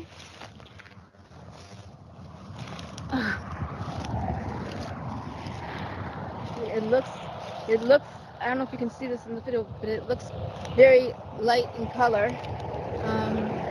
Probably because it just hasn't been exposed to enough sun yet. So this is one of the reasons why the color can be very deceiving, and we always want to check to see what's going on inside. So let's check this one, for example.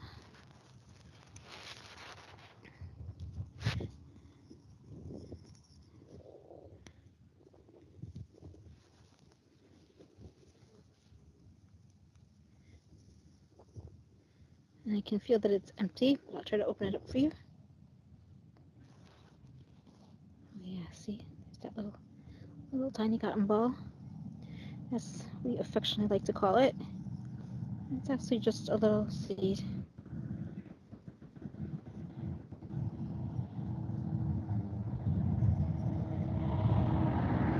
Little tiny seed, very wet. I can mush it with my fingers, see. Let's show you a few more. Okay. So here you go, some more flowering going on there.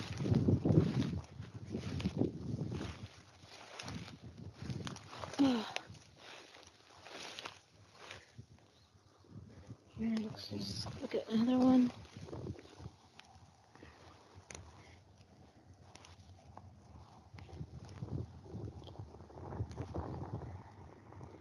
just squeezing it. A little something came out there. There's the little wet seed.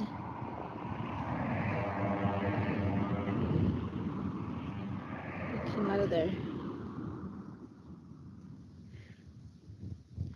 Oh, it's still in the early stage.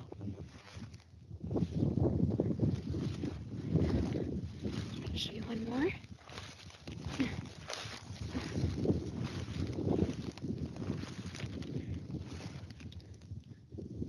See how that flowering going on? Not all of them have it. Here's a nice one that's like kind of bending over, you see? But you might think that it's because it's the head is heavy with seeds, but it's not because of that. It is empty, I'm sure, just like all the other ones in this area, but we will confirm that by taking a seed and looking at it. Oh, I could just feel it's completely empty. I don't even know if I can.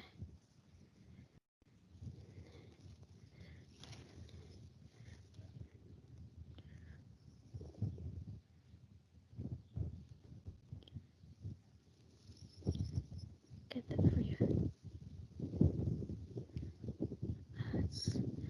Here it is. There's that little cotton ball. See that? There it is.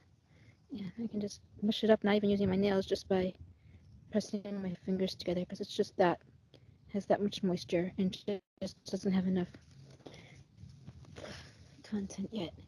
All right, so it was very much like the other one where it's still in the cotton stage. All right, let's move on to the next one.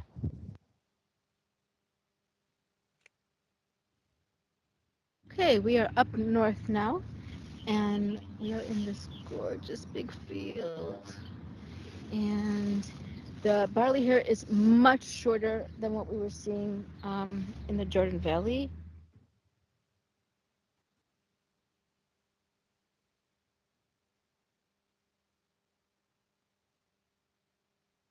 We also know that there are there's sheep that graze in this field, because we have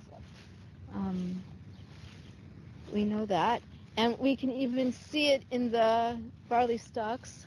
See, a lot of these haven't come up, but they're really small.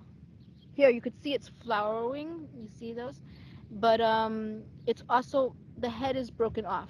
Now, if someone was to come out here in a couple of weeks and see that this looks ripe, but the head is cut off, they'll think that it has been broken because it's shattered, because it was got overripe. But what it really is that the sheep come here and they eat off the top of the heads. So we have very short barley here, with broken heads, because the sheep ate the tops. But it's a gorgeous field. You see some that look a little bit lighter. So let's look at some of these.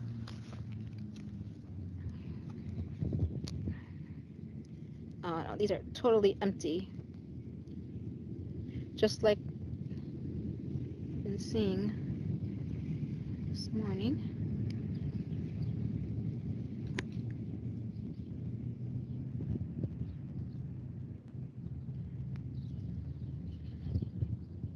Let's see if I can get this out.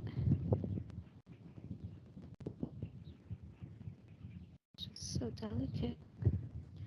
It's just, this is not very developed at all. I'm sure a little cotton ball in there. A little baby cotton seed.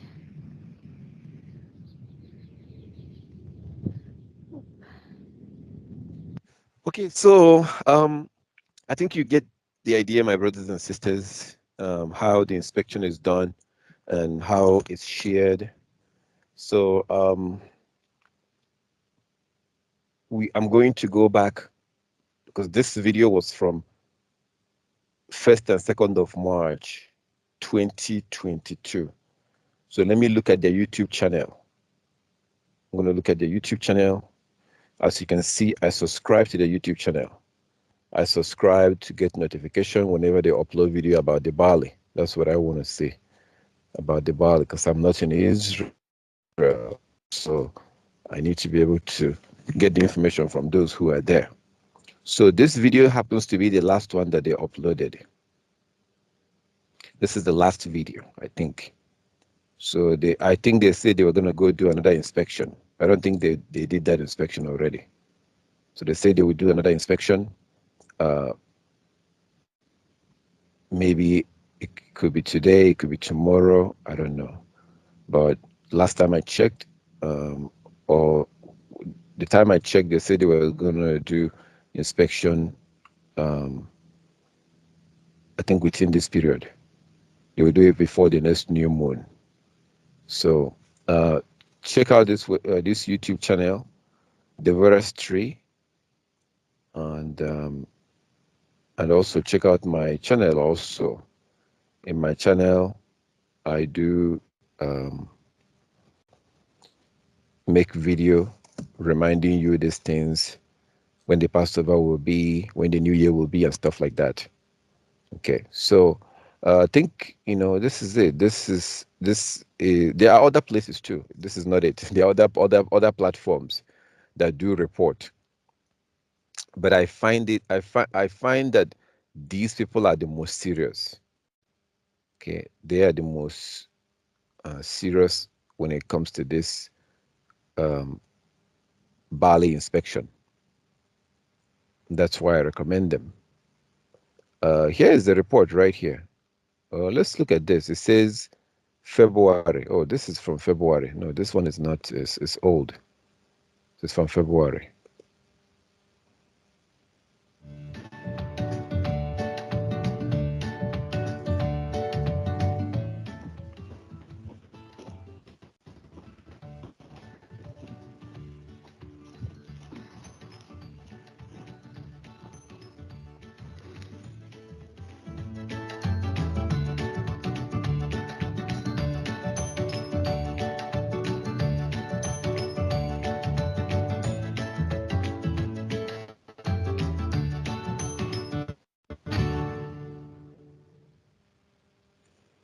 Okay, so that's the report too. That's their own way of doing their own report.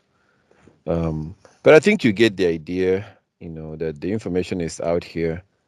It's definitely out here. You just have to, come out and look around online, So let's see. Again, I prefer people that actually steps outside to go do the report. I prefer that.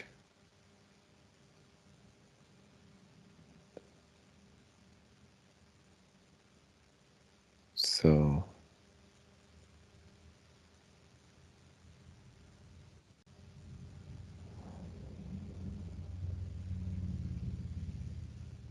yeah.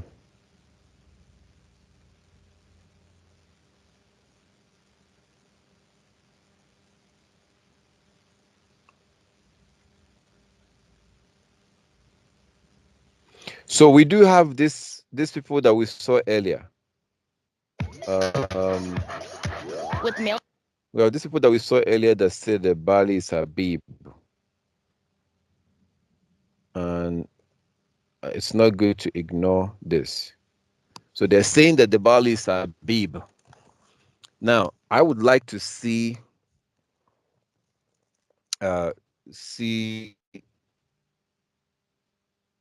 the problem with this is that these people are in one location.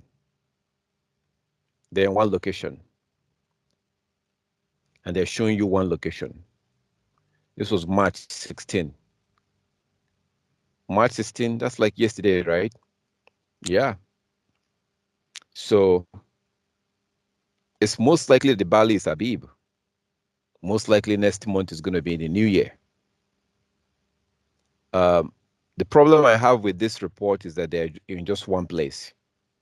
If you compare that to Devorah's tree date, they go to different locations. That's the difference. The other people go to different locations. These people are in one location. So I like people that go to different locations, because if the barley is ready for harvest in this location, and in another location, and a different location, then the barley is ready for harvest. So it's good to see this video, because this was from March 16th of March. And the last time that the other people went and looked was at the 1st of March. So they will go in few days, as they said on their Facebook. Let me go to their Facebook. They said on their Facebook that they will go and look on their Facebook. They will go out and look again. The Devorah tree people. Devorah tree. So let me go back here. And this was from March.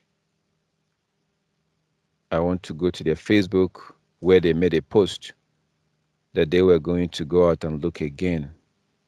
That was where I saw the post.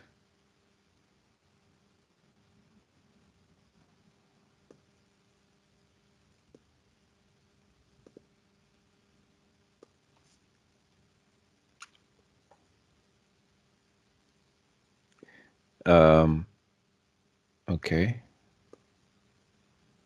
There was a post they made. Yeah, this post right here.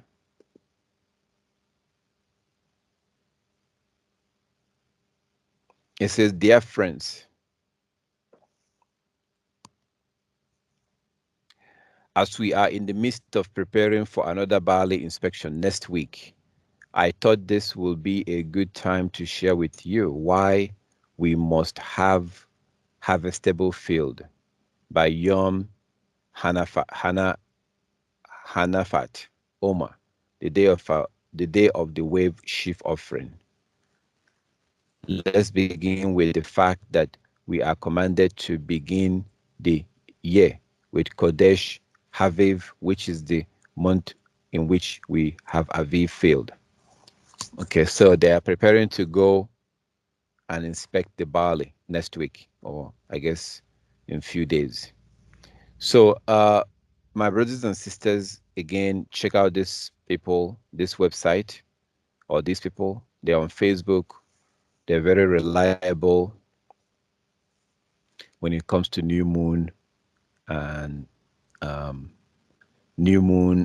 also barley report. I will also like to throw in Truth of Yahweh. So if we look at Truth of Yahweh website, if you Google new moon report, so you Google new moon report, you see the website that says Truth of Yahweh, new moon report. You click on that. I would recommend their website also, this website. I would recommend their website. Just for people who, if you don't know what it means when the barley is ready for harvest, how then do you know when the new year will be? Then I recommend that you check out this website. They're a little bit more professional in terms of they can, like, for example, it says next expected new moon, April 2nd, Saturday, first month, starting the first month of Abib. Again, nobody knows. This is just a speculation. For example, look at what it says. The new moon is expected to be seen after sunset, Saturday, April 2nd. It's expected, but nobody knows. So we don't know. We just don't know if the moon will come out until we get to it. If it comes out, we see it. So the website Devorah Tree is recommended. I recommend the YouTube channel also. check out your YouTube channel. This is the YouTube. And also check out my YouTube channel also. But I want you to have diverse information. I don't want you to only depend on me. I don't want you to only rely on me. I want you to have device information where you you don't just rely on one particular person, because I'm not going to be doing this forever. I'm only doing it right now, and I would like to have other people that will continue to do it when I'm no longer around. So, but my YouTube channel can be taken down. They can block my YouTube channel, or something may happen. I want you to be able to continue to observe the Sabbath, observe the feast day. But if you only rely on me when I'm no longer around, you will find it difficult to know what to do. So again, when it comes to reporting about the barley from Israel, these people are, I would say that they are the best. Yeah, other people also. Speaking of other people, let me check out these people, because he is also, this man here is also good in a way. Not that he's good, but in terms of reporting, there's a particular man here that I do check out his YouTube channel sometimes. The one that say Hebrew in Israel.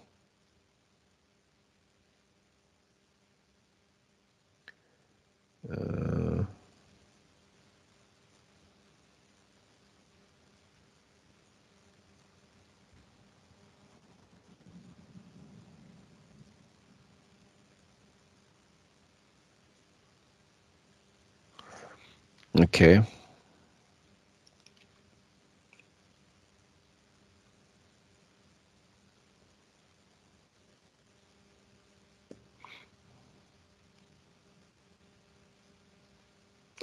I think I will have to.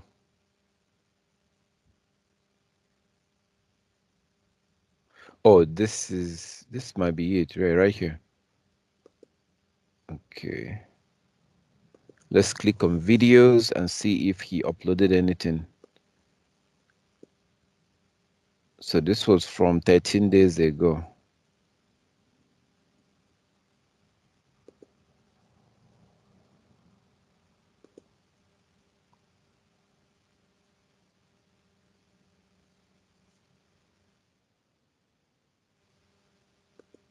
Later on, but good morning to me.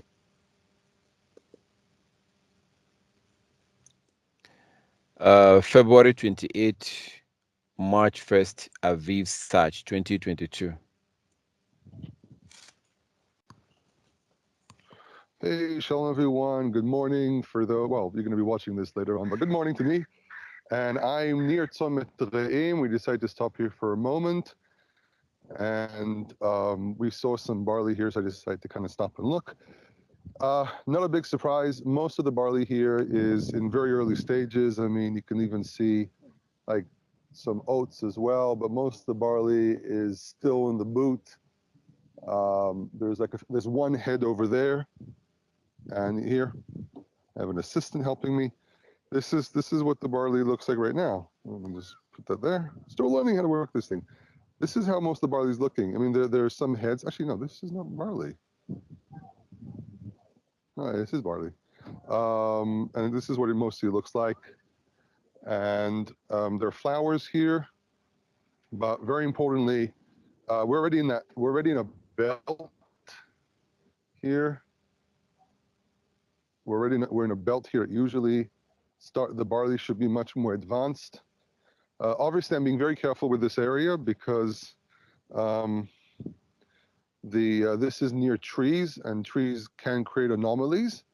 Very important thing to remember. Trees create anomalies, and they suck up liquids and so on, and it's a problem. I'm going to take the camera off for a second, so I need to see better what's going on here. Okay.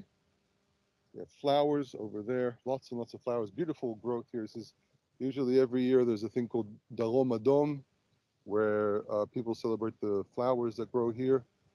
But You know, even next to the trees sometimes cause some browning and so on. But as you can see, everything is very, very, very young, very young. And we saw some heads. We saw some heads over in another location. And as we were driving towards this area, we noticed that the barley is very erratic. And oh, I didn't mention where I am. So this is Chenyon Tzomet Re'im. There's Tzomet Re'im, which is a field that we're going to get to later. I'll just splice up all the videos together, and you'll be able to see the everything together as one long video. But when you reach this area and you don't really see any barley, then chances are you will not see barley. Meaning you won't see barley reaching the point where it's usable. So, but the field here is just absolutely gorgeous. And I don't even know if the video is capturing how beautiful this field is. Just absolutely gorgeous, absolutely gorgeous. I mean, I got a weird feeling I shouldn't be trotting here at all, but I didn't see a sign saying I'm not allowed to. It says, don't step on the kalaniot. Okay, don't step on the flowers, but you are allowed to walk around here apparently. And I'm going to just let you see as I'm progressing. And there's a batch over there. But this is just a gorgeous morning. I mean, it's chilly, but this is the south, so it's a bit more. It's a lot more sunny here. When I was leaving home the other day, it was just felt like it was about to rain. So, but rain's going to come back again. So that's another very important thing. It's having a very good winter, and it's a bit of a rainy season. We're still in the rainy season, and here, for example, here's a really, really important thing. So, for example, you see this, right? This, you see this from afar, you say, hey, look, green ears. This is completely empty. There's nothing in it. And you can see here, attach the camera again, you can see here, for example, some coloring as well. But even when you have a head, it's nothing. And we will get eventually to other locations, but right now, I mean, we're in the area where usually, oh, the little snail. This is an area, again, I'm being very careful again, not to get too close to the trees, but this is only just a little bit more advanced than up north. And as we progress here in the south, I think we'll see a lot more. This area is always warmer, but I think that we're already kind of seeing a bit of a consistency, because as we were driving by, we went a detour and went around, and we kept on seeing the same thing. Very erratic areas where the barley is just either in the boot or you see a little head. And as of now, seeing what we've seen so far, we're still well behind. I mean, this barley is weeks behind even getting close to Aviv. So again, this was Chenyon, it's a parking area for Tzomet Re'im, and we'll get to Tzomet Re'im itself a little later.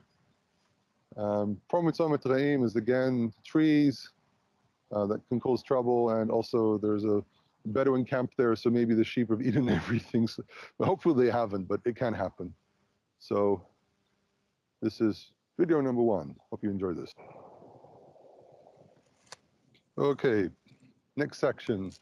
I'm at Tzomet Re'im. You can actually see Tel Gamma just over there. We'll get to there later on. I'll explain the issues with Tel Gamma. Most of this area is planted with wheat. These are all cultivated wheat.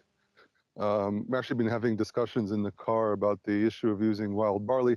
I actually did make a mistake in one of my videos that I did at home, where I said that what we have here is not wild barley, but then I was corrected that the difference between wild barley and cultivated barley is that wild barley is much more brittle. Actually sat down last night going through very detailed descriptions of all different types of grains.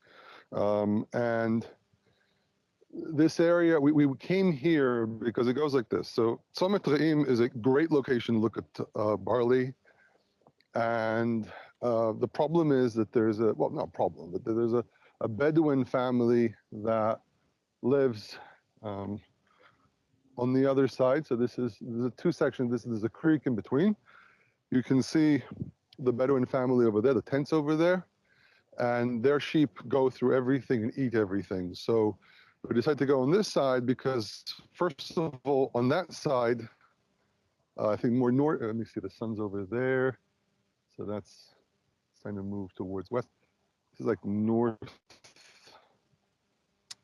It's like northeast, I want to say. So we were kind of concerned that maybe they ate everything, went through, and there was nothing there. But as you can see, the sections where there is barley, so I'm going to get closer a little bit. Some of this is oats, some of this is barley. As you can see, very young. I mean, this is very, very, very clear. I mean, if we don't find barley here, then chances are you're not going to find barley anywhere. This is the belt. This is literally the belt that makes everything ready before every other place. So I'm going to do that.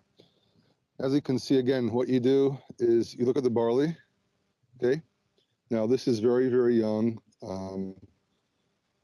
And you don't want to take too much out because you want to leave for other people who are going to search. As you can see, there are heads here. Okay. And I'm just going to make sure you can actually see it. And the barley, just to see what's going on. First of all, you can squeeze it, and this is actually quite empty. There might be something small inside.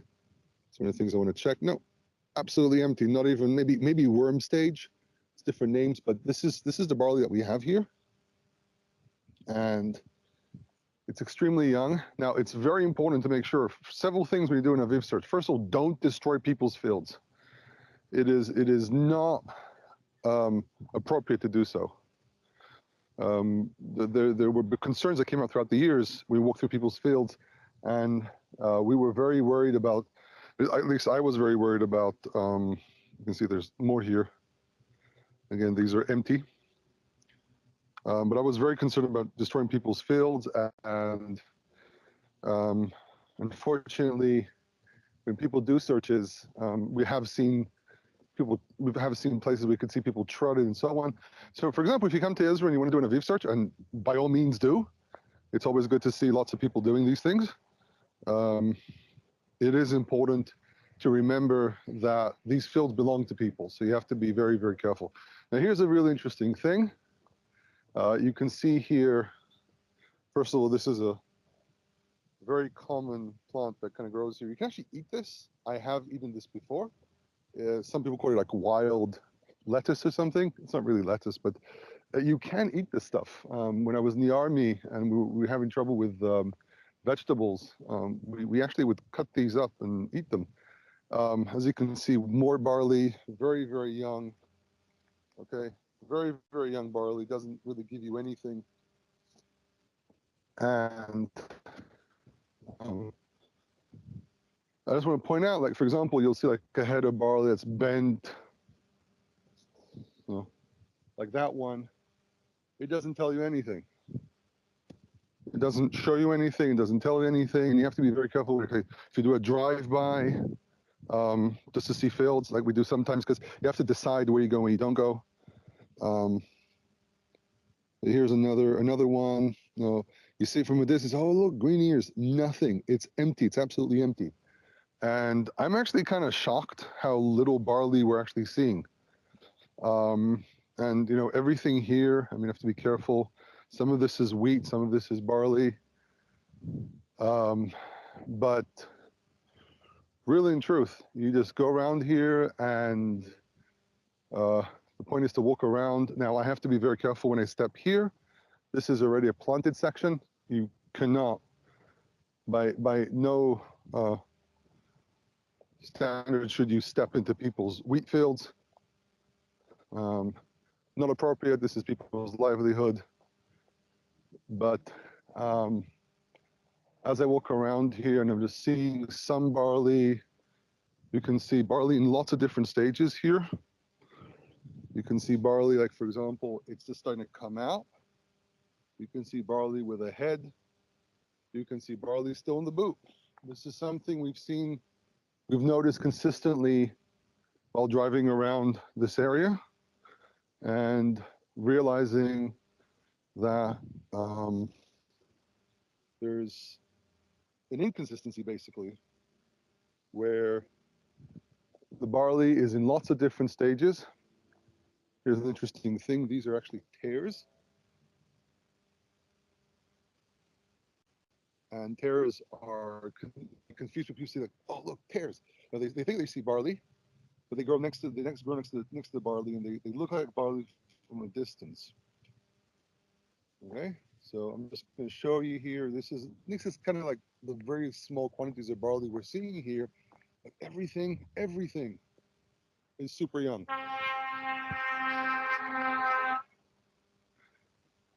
By the way, driving down in the south, it is called the Wild South for a reason.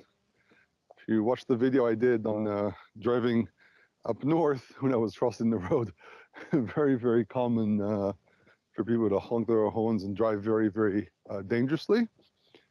So in the south, it's even worse. There's a big issue here in the south, but it looks like as if most of this area is actually planted with wheat. The wheat is obviously even more behind,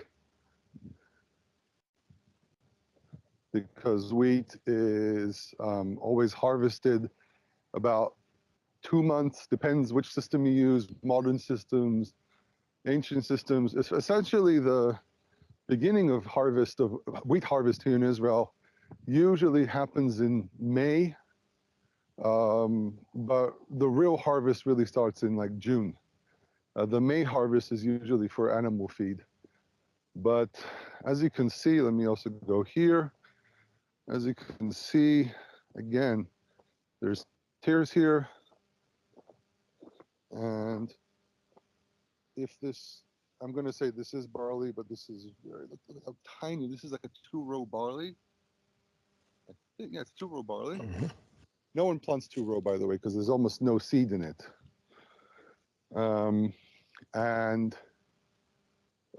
So usually you plant 6-row, but everything is just super young. Now, for me, this is not a surprise, because when you do this for a very long time, you start getting a feel for things. Except for 1 year, I think it was 2019, we didn't find anything, and then it's one field that unfortunately no longer exists. Oh, it must have been 2018, not 2019. 2018, I think it was.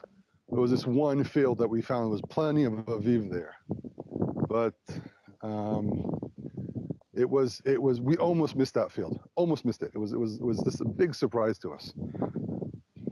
Okay, and I just want to make sure you can see everything. You can see my finger there. There's oats. Oats usually come out much earlier, but really, in truth, there's barley, but it's all very young. And again, so going back to the barley here, again, same situation, not surprising. You can see barley that's kind of like tilting, right? But there's actually nothing in them. Now, I have to point out, by the way, I'm segmenting what I'm doing here. It's very important to point out that I can't cover every single thing. So what I do first is I'll check the barley before I film, and then make the film itself. So again, there's not a lot of barley here, but this is a proper field. Most of this area is used for wheat. Wheat is usually a darker green and more firm in its structure. And the barley, the wild barley, is much more fragile, and it's usually thinner. And again, you know, if we do find any grain, anything inside, I'll take pictures of it. But okay, so one more thing. I'm trying to make this as clear as possible. I can't really see this, but this is the most advanced barley we could find. And it is basically what we call a worm stage. So we can really get it close, and oh no, it's trying to focus on the background. There's not much I can do about that, but basically this grain is in what we call the worm stage, which means that there's just a little itty bitty little thing inside. Not much going on. Literally, like you pull this thing out, it's all wet, it's nothing, it mushes in your hand. And this is the most advanced barley I've seen so far. It's a nothing, really. There's nothing in it. So yeah, we went around. We decided to kind of pick up a little bit and see what's going on. And yeah, at least down here in the Negev, I'm going to openly say there's nothing. Okay. Almost to the next place. Okay, the notorious and infamous and famous Telgama, a site that goes all the way back into the Chalcolithic era, 4th millennia BCE, was settled for many years. And the site itself was in use until the Hellenistic era. Everyone sat here. Canaanites, Philistines, Assyrians, Hellenes. I don't know if Edomites were here to check the ceramics and so on. There's ceramics thrown all over this place. And this is a site that, as I said earlier, there's some debate about this site. Some have raised some very interesting questions about it. For those who don't know, a tel is a unnatural hill that's built over many centuries, where people just build housing. Instead of removing the old housing, they just build on top of it, and then you end up with a man-made hill. And we've already examined the barley here, the most advanced barley that we know of, and it's the same situation. Barley is in different stages. Actually, I thought earlier I called it the kefir. I meant ficus chart, the Zadok chart and the ficus chart. This is some stuff for. Okay, so I will definitely cut out most of these things from this video because the whole point of this is to just give you an idea of how it works.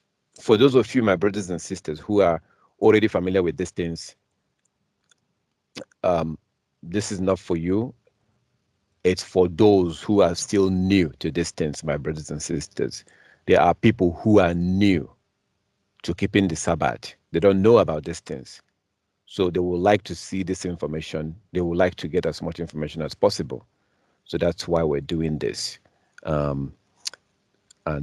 Just to clearly show when the biblical New Year starts, it's usually around March or April. Usually March or April. It's all based on the barley. When the barley is ready for harvest, this is a grain like rice. So all praise to the Most High. I think I've brought out the scriptures that has to do with the barley, linking the barley to the new year. We also saw the scriptures like the book of Ruth, chapter 1, chapter 2, chapter 3. They were all talking about barley. So once the barley is ready for harvest, then the new moon that comes after that starts your new year. Your new year starts the new moon that comes after after the barley is ready for harvest. So in this current year that we're in, at this very moment, there is a very good chance that next year will become the new year, because the fact that barley was abib, or the barley was aviv, or abib, same thing, aviv, abib, same thing. The fact that it was abib, or the fact that they went out and looked on 1st and 2nd of March 2022, and then those people that looked at 16th of March, I think the man that looked at 16th of March, the barley was now all close to being ready. So, like as I told you earlier, my brothers and sisters, as I said earlier, I didn't know when the new year is going to start until I have done this. So having looked at those reports from the other guys, Devorah's day 3, looking at this information, I'm beginning to think that next year is going to be the new year. So by the time they go in few days to look, by the time they go out and look for the barley, it should be ready. It should be ready, most likely, based on what that man saw, the man we saw on the floor, that man that was sitting on the floor, based on what he saw. Based on what he saw there, there's a very good chance that, very, very good chance that the barley is going to be abib. Very good chance, based on what that man was showing us when he was on the floor. So, but we shall see. We have to wait for them to go out and do the report, and then post up the information, and then we'll be able to know. But the chances, I mean, right now, this is the middle of the month. As I'm saying this right now, this is the middle of the 12th month.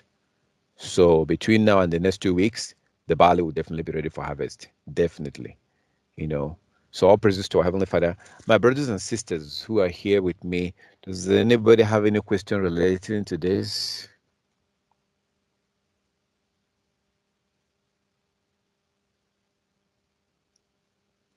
All right. I see that some messages was posted.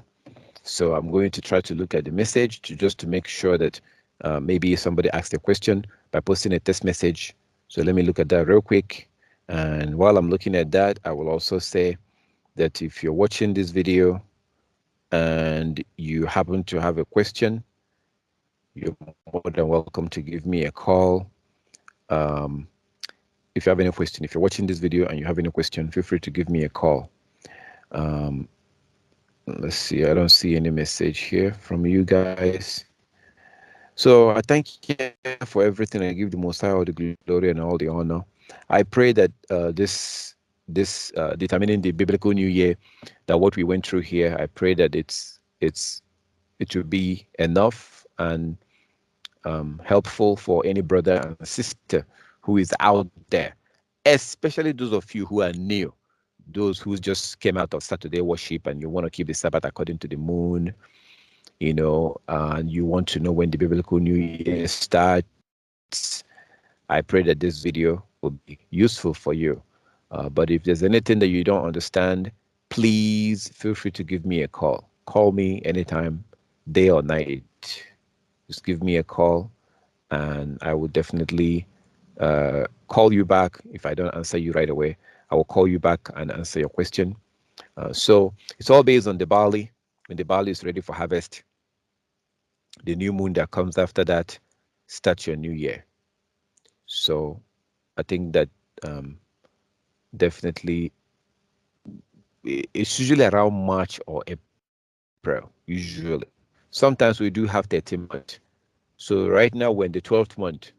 But if the barley is not ready for harvest in this 12th month, the next month will be the 13th month. So in the biblical calendar, sometimes you do have the 13th month. You do have the 13th month sometimes. Yes. And I'll also like to point out,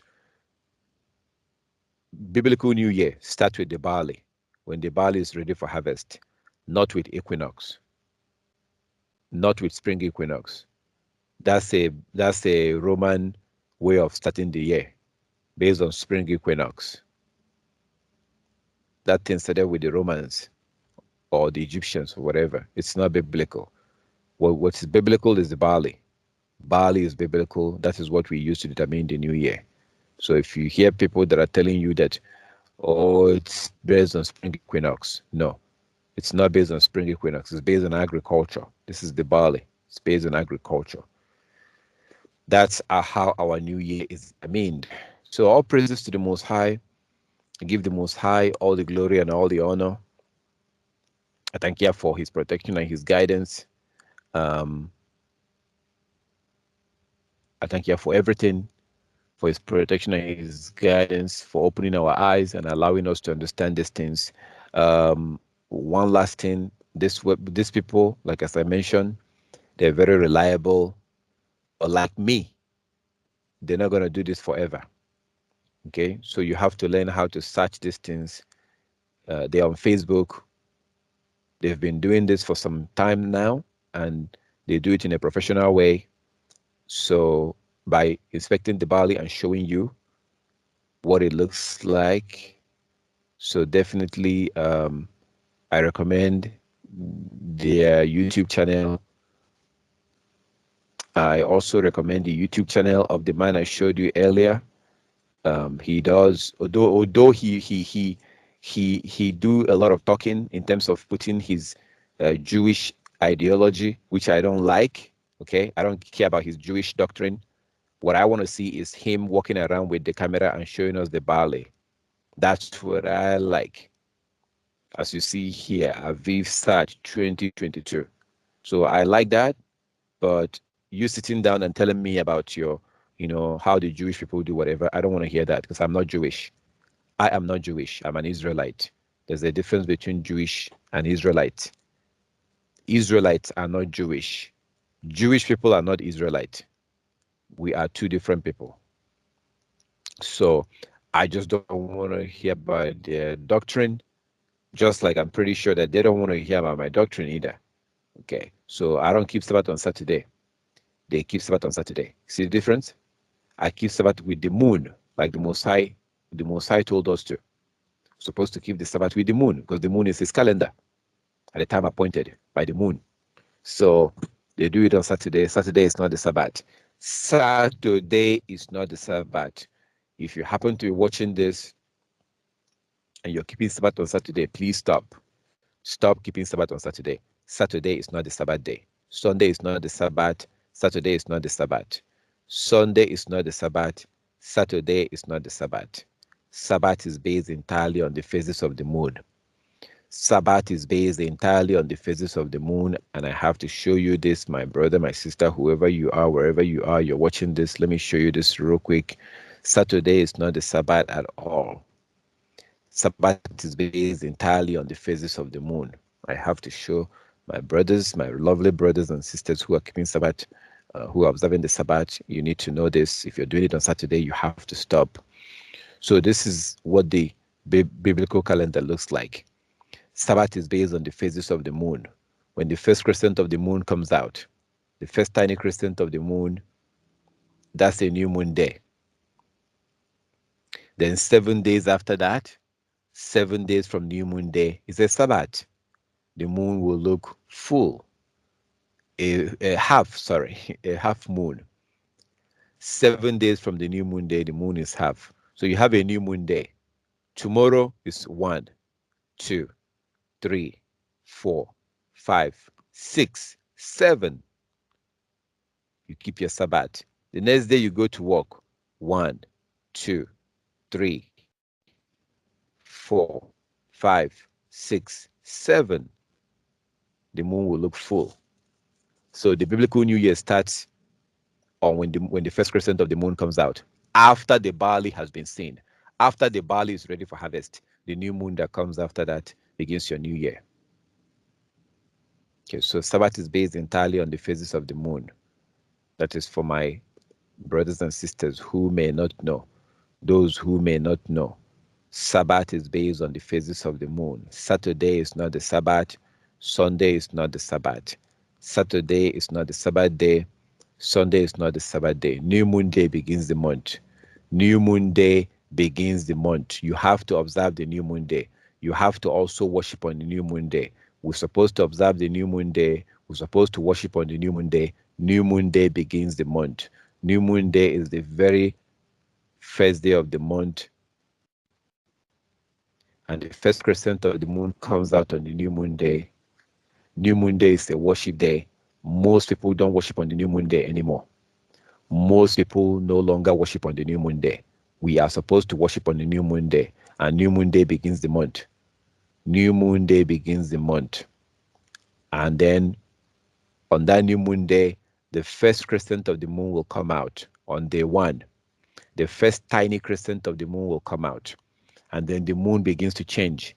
The phases of the moon begins to change. If you remember, the Most High told us to walk for 6 days and rest on the 7th day.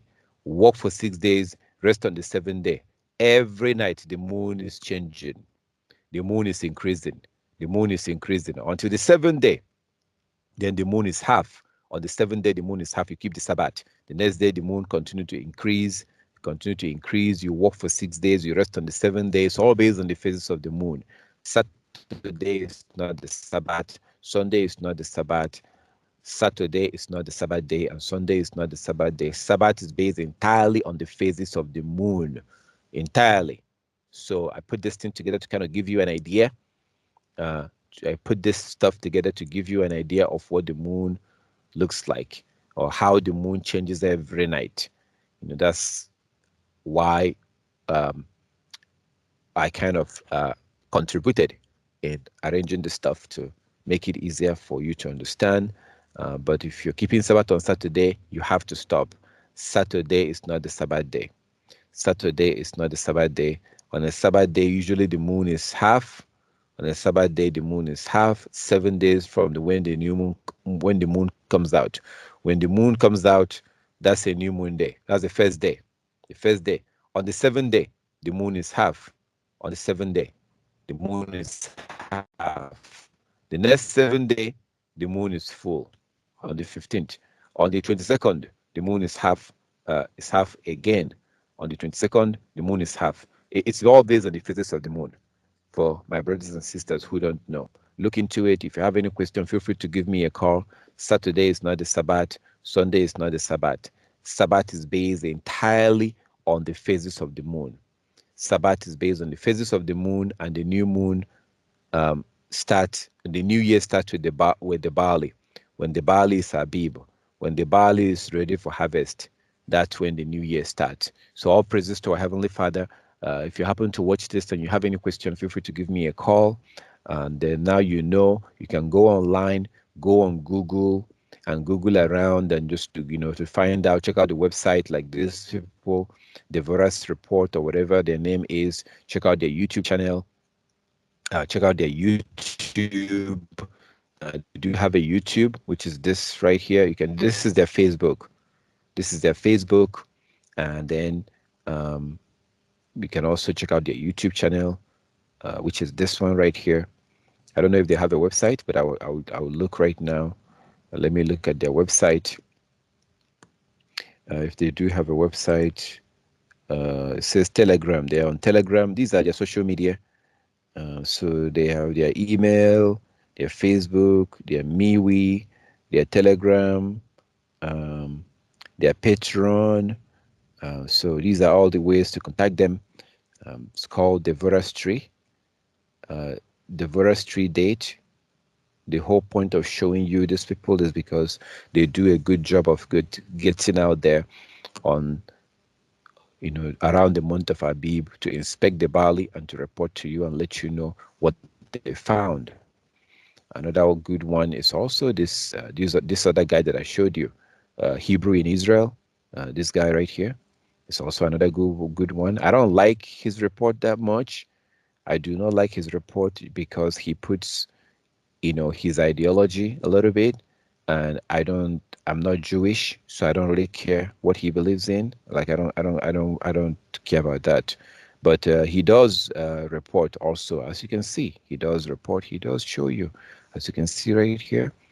Aviv Search 2022 has 248 views. It was uploaded 13 days ago. And he goes around and he reports. That's good. That's very good. And I commend him for doing that. And I thank the Most High for for making him to do that. So it's called Hebrew in Israel. That's the YouTube channel. That's the YouTube Hebrew in Israel. Just in case if you don't see these guys, Devorah's tree. These guys is called Devorah's tree. If you don't see these guys, they're gonna upload very soon. In a few days, they're gonna upload their latest report. They will do another one very soon. So yeah, that's how it works. All praises to our Heavenly Father. I give the Most High all the glory and all the honor. If you happen to watch this and you have any question, you're more than welcome to give me a call. The whole point of this video and the whole point of this presentation is to let my brothers and sisters, those who are new, right, to let you know that the new year is based on the barley. And most importantly, to let you know how to find out when the barley is ready for harvest, because not everybody lives in Israel. Okay, I'm not in Israel. You could be in Jamaica, you could be in Cameroon, you could be in South Africa. How would you be able to know when the barley is ready for harvest? The whole point is to let you know. I wanted to let you know that actually there are people in Israel. There are people in Israel who go out and look for the barley. They go out and they look and then they report. People like Devorah's tree. Okay, they go out and they look. People like Hebrew in Israel, they go out and they look. So that's a good thing for us. That's good. That's good that there are people that go out and look and report, so that those of us who are not in Israel will be able to know that the barley is ready for harvest, and then our new year will start. It makes it easy. So that's the whole point of this presentation, for my brothers and sisters to be able to have the knowledge, to be able to use their phone or their computer and go online and look for people in Israel. You can go to Google. You can, if you're let's say you're in the month of March, right? You are in the month of March, because you can't find information in February or January. They don't go out and look in January. They only go out and look usually in March. You can go to Google and type in on Google. You can type in something like, Barley,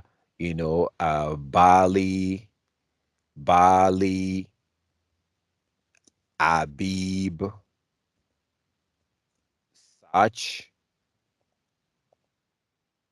search 2022. Or if you're in 2023, you type in 2023. If you're in 2024, you type in 2024. You click on it, Barley Abib search, you Google it, and then you start looking, you check, look around and see who saw it. You're looking for a video. So the best thing is to Google it. Google Barley Abib search, like I just did, Google it, and then click on videos. So if you click on video, this is very smart. If you do this, it's going to be a very smart thing to do. Let's say you're in 2023 and you're in the month of March in the man-made calendar, March in 2023, and you're not sure. You're in Jamaica, you're in Chicago, you're in California, you are in South Africa, you are in Nigeria, wherever you are.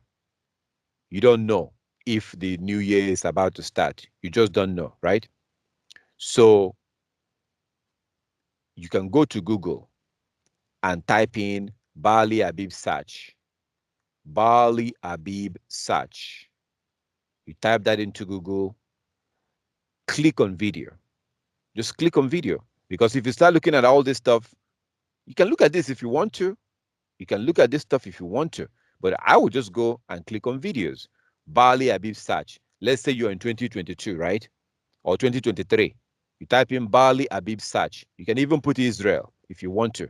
You can even put in Israel. In Israel. Okay? So I just put in Israel 2022. Barley Abib search in Israel 2022. I'm going to Google that, and I just Googled it. So what I would do is, because I don't want to start seeing website for, for churches. I don't want to start seeing website for churches. This website right here might be good. Let's see. But it's just telling me date. It's telling me date. What I want to see is the barley.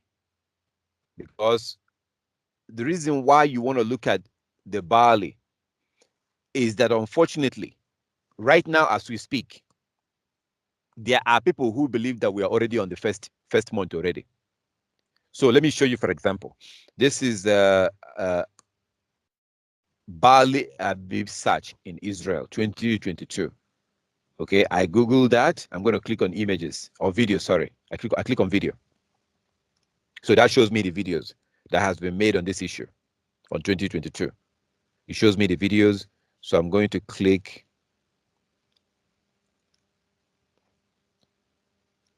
That was the woman I showed you earlier. She believes that we are already in the first month right now. And that's not true. We're not in the first month. So as you can see, when I scroll, I see videos about Barley for 2022. This was uploaded yesterday. Let me see. So all I did is to Google Barley Abib search in Israel 2022 and click on videos. Google it and click on video. Like you click on images, don't click on images, just click on video. So that was the guy that we saw earlier. This is another video that he uploaded. Hey, Joe, be careful. You know we have those Palestinian vipers. Okay, so I guess that's not a report. I guess that was a joke. Okay, so these are just some of the easy way to do it. Just click on image. That will bring you to this website. There are some people like this woman right here. She believes that we're already in the first month, which is not correct. We're not in the first month. So it's kind of tricky because there are people that believe, they have a different way of looking at the barley. So you be careful when you Google this stuff and you look at all these videos and look at these people, be careful. And I pray that the Most High will guide you. I pray that the Most High will guide you, because if you're new to this, and you see different groups saying different things, it might be confusing. It could be confusing and it can frustrate you. Or you can even fall into the hands of those who don't know what they're talking about, but you wouldn't realize it because you're still new. You still have some things to learn. So just keep in mind, it's usually around March or April. And all right, so all praises to our Heavenly Father. I give the Most High all the glory and all the honor for opening our eyes and allowing us to know these things. I thank the Most High for everything. If you watch this video and you have any question, you're more than welcome to give me a call. And I pray that Yah will guide you and protect you as you learn these things and memorize them and understand how it works. I thank our Heavenly Father for everything. So based on everything I just saw right now, I think that there's a very good chance that next month will begin the new year. There's a very good chance that the new year will begin next month, based on everything I just saw. So I'm just going to wait for these guys, Devorah's tree. I'm going to wait for them to upload a video because they're in Israel. They are in Israel. They're in Israel. They go out and they look for the barley. As you can see, I'm subscribed to their channel. I subscribe to their channel, and I will just wait for them to upload a video. I think they're going to upload a video in about 2 or 3 days from now. So they're going to do another report, and they'll upload the video. And then by then, there's a very good chance that the barley will be ready. When the barley is ready, the barley is usually like this. Okay, it turns yellow or orange when it's ready for harvest. Okay, so I think that based on everything I just went through, everything I just showed you, me myself, I got some information. The information I got from this whole thing is that the barley is about to be ready for harvest. Right now, this is the middle of the month, middle of the 12th month. So there's a very good chance that by the end of this month, the barley should be ready for harvest. Before the next new moon, the barley should be ready for harvest. But if the barley is not ready for harvest, then next month will be the 13th month. If the barley is not ready for harvest by next new moon. But there's a very good chance that it will be. So all praises to our Heavenly Father. I give the Most High all the glory and all the honor. I thank you for opening our eyes. I thank you for teaching us all this. All praises to our Heavenly Father. Did you know that Saturday is not the Sabbath? No, Saturday is not the Sabbath day, and Sunday is also not the Sabbath day. Saturday is the seventh day in the man-made calendar. Yes, Saturday is the seventh day in the man-made calendar. This is a man-made calendar. This is a Catholic made calendar. This is a Roman calendar. This calendar was made by this man, Pope Gregory.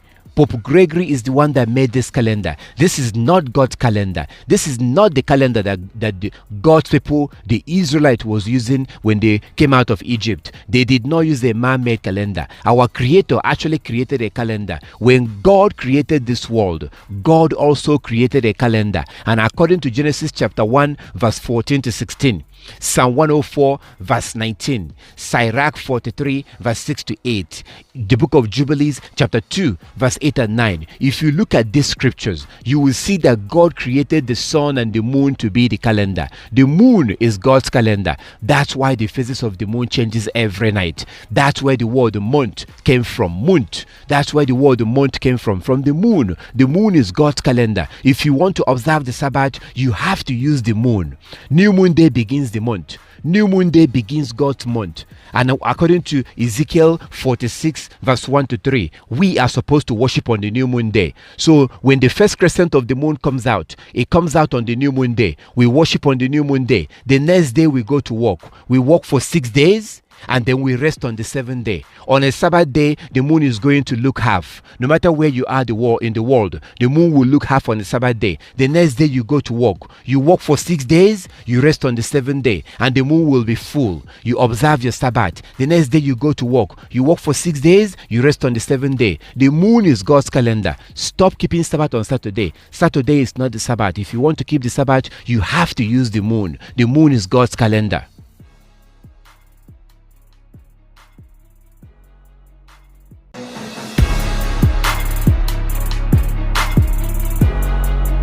Thank you for your interest in this video. If you have any questions, please feel free to contact us through WhatsApp. You can call us or send us a message. You can also email us at lawstogod@gmail.com. Check out our website at www.lawstogodskingdom.com. Download our mobile app from the Android store. Search for Laws to God app. You can also find us on Facebook. Just search for Laws to God. Don't forget, you can also use Skype to call us. Just download Skype on your phone and search for Laws to God. If you are in South Africa and you need a congregation to worship with, give us a call. For more information that we don't have here on YouTube, please download our app and check out our website, www.lawstogodskingdom.com. Help us spread this truth by sharing this video on your social media.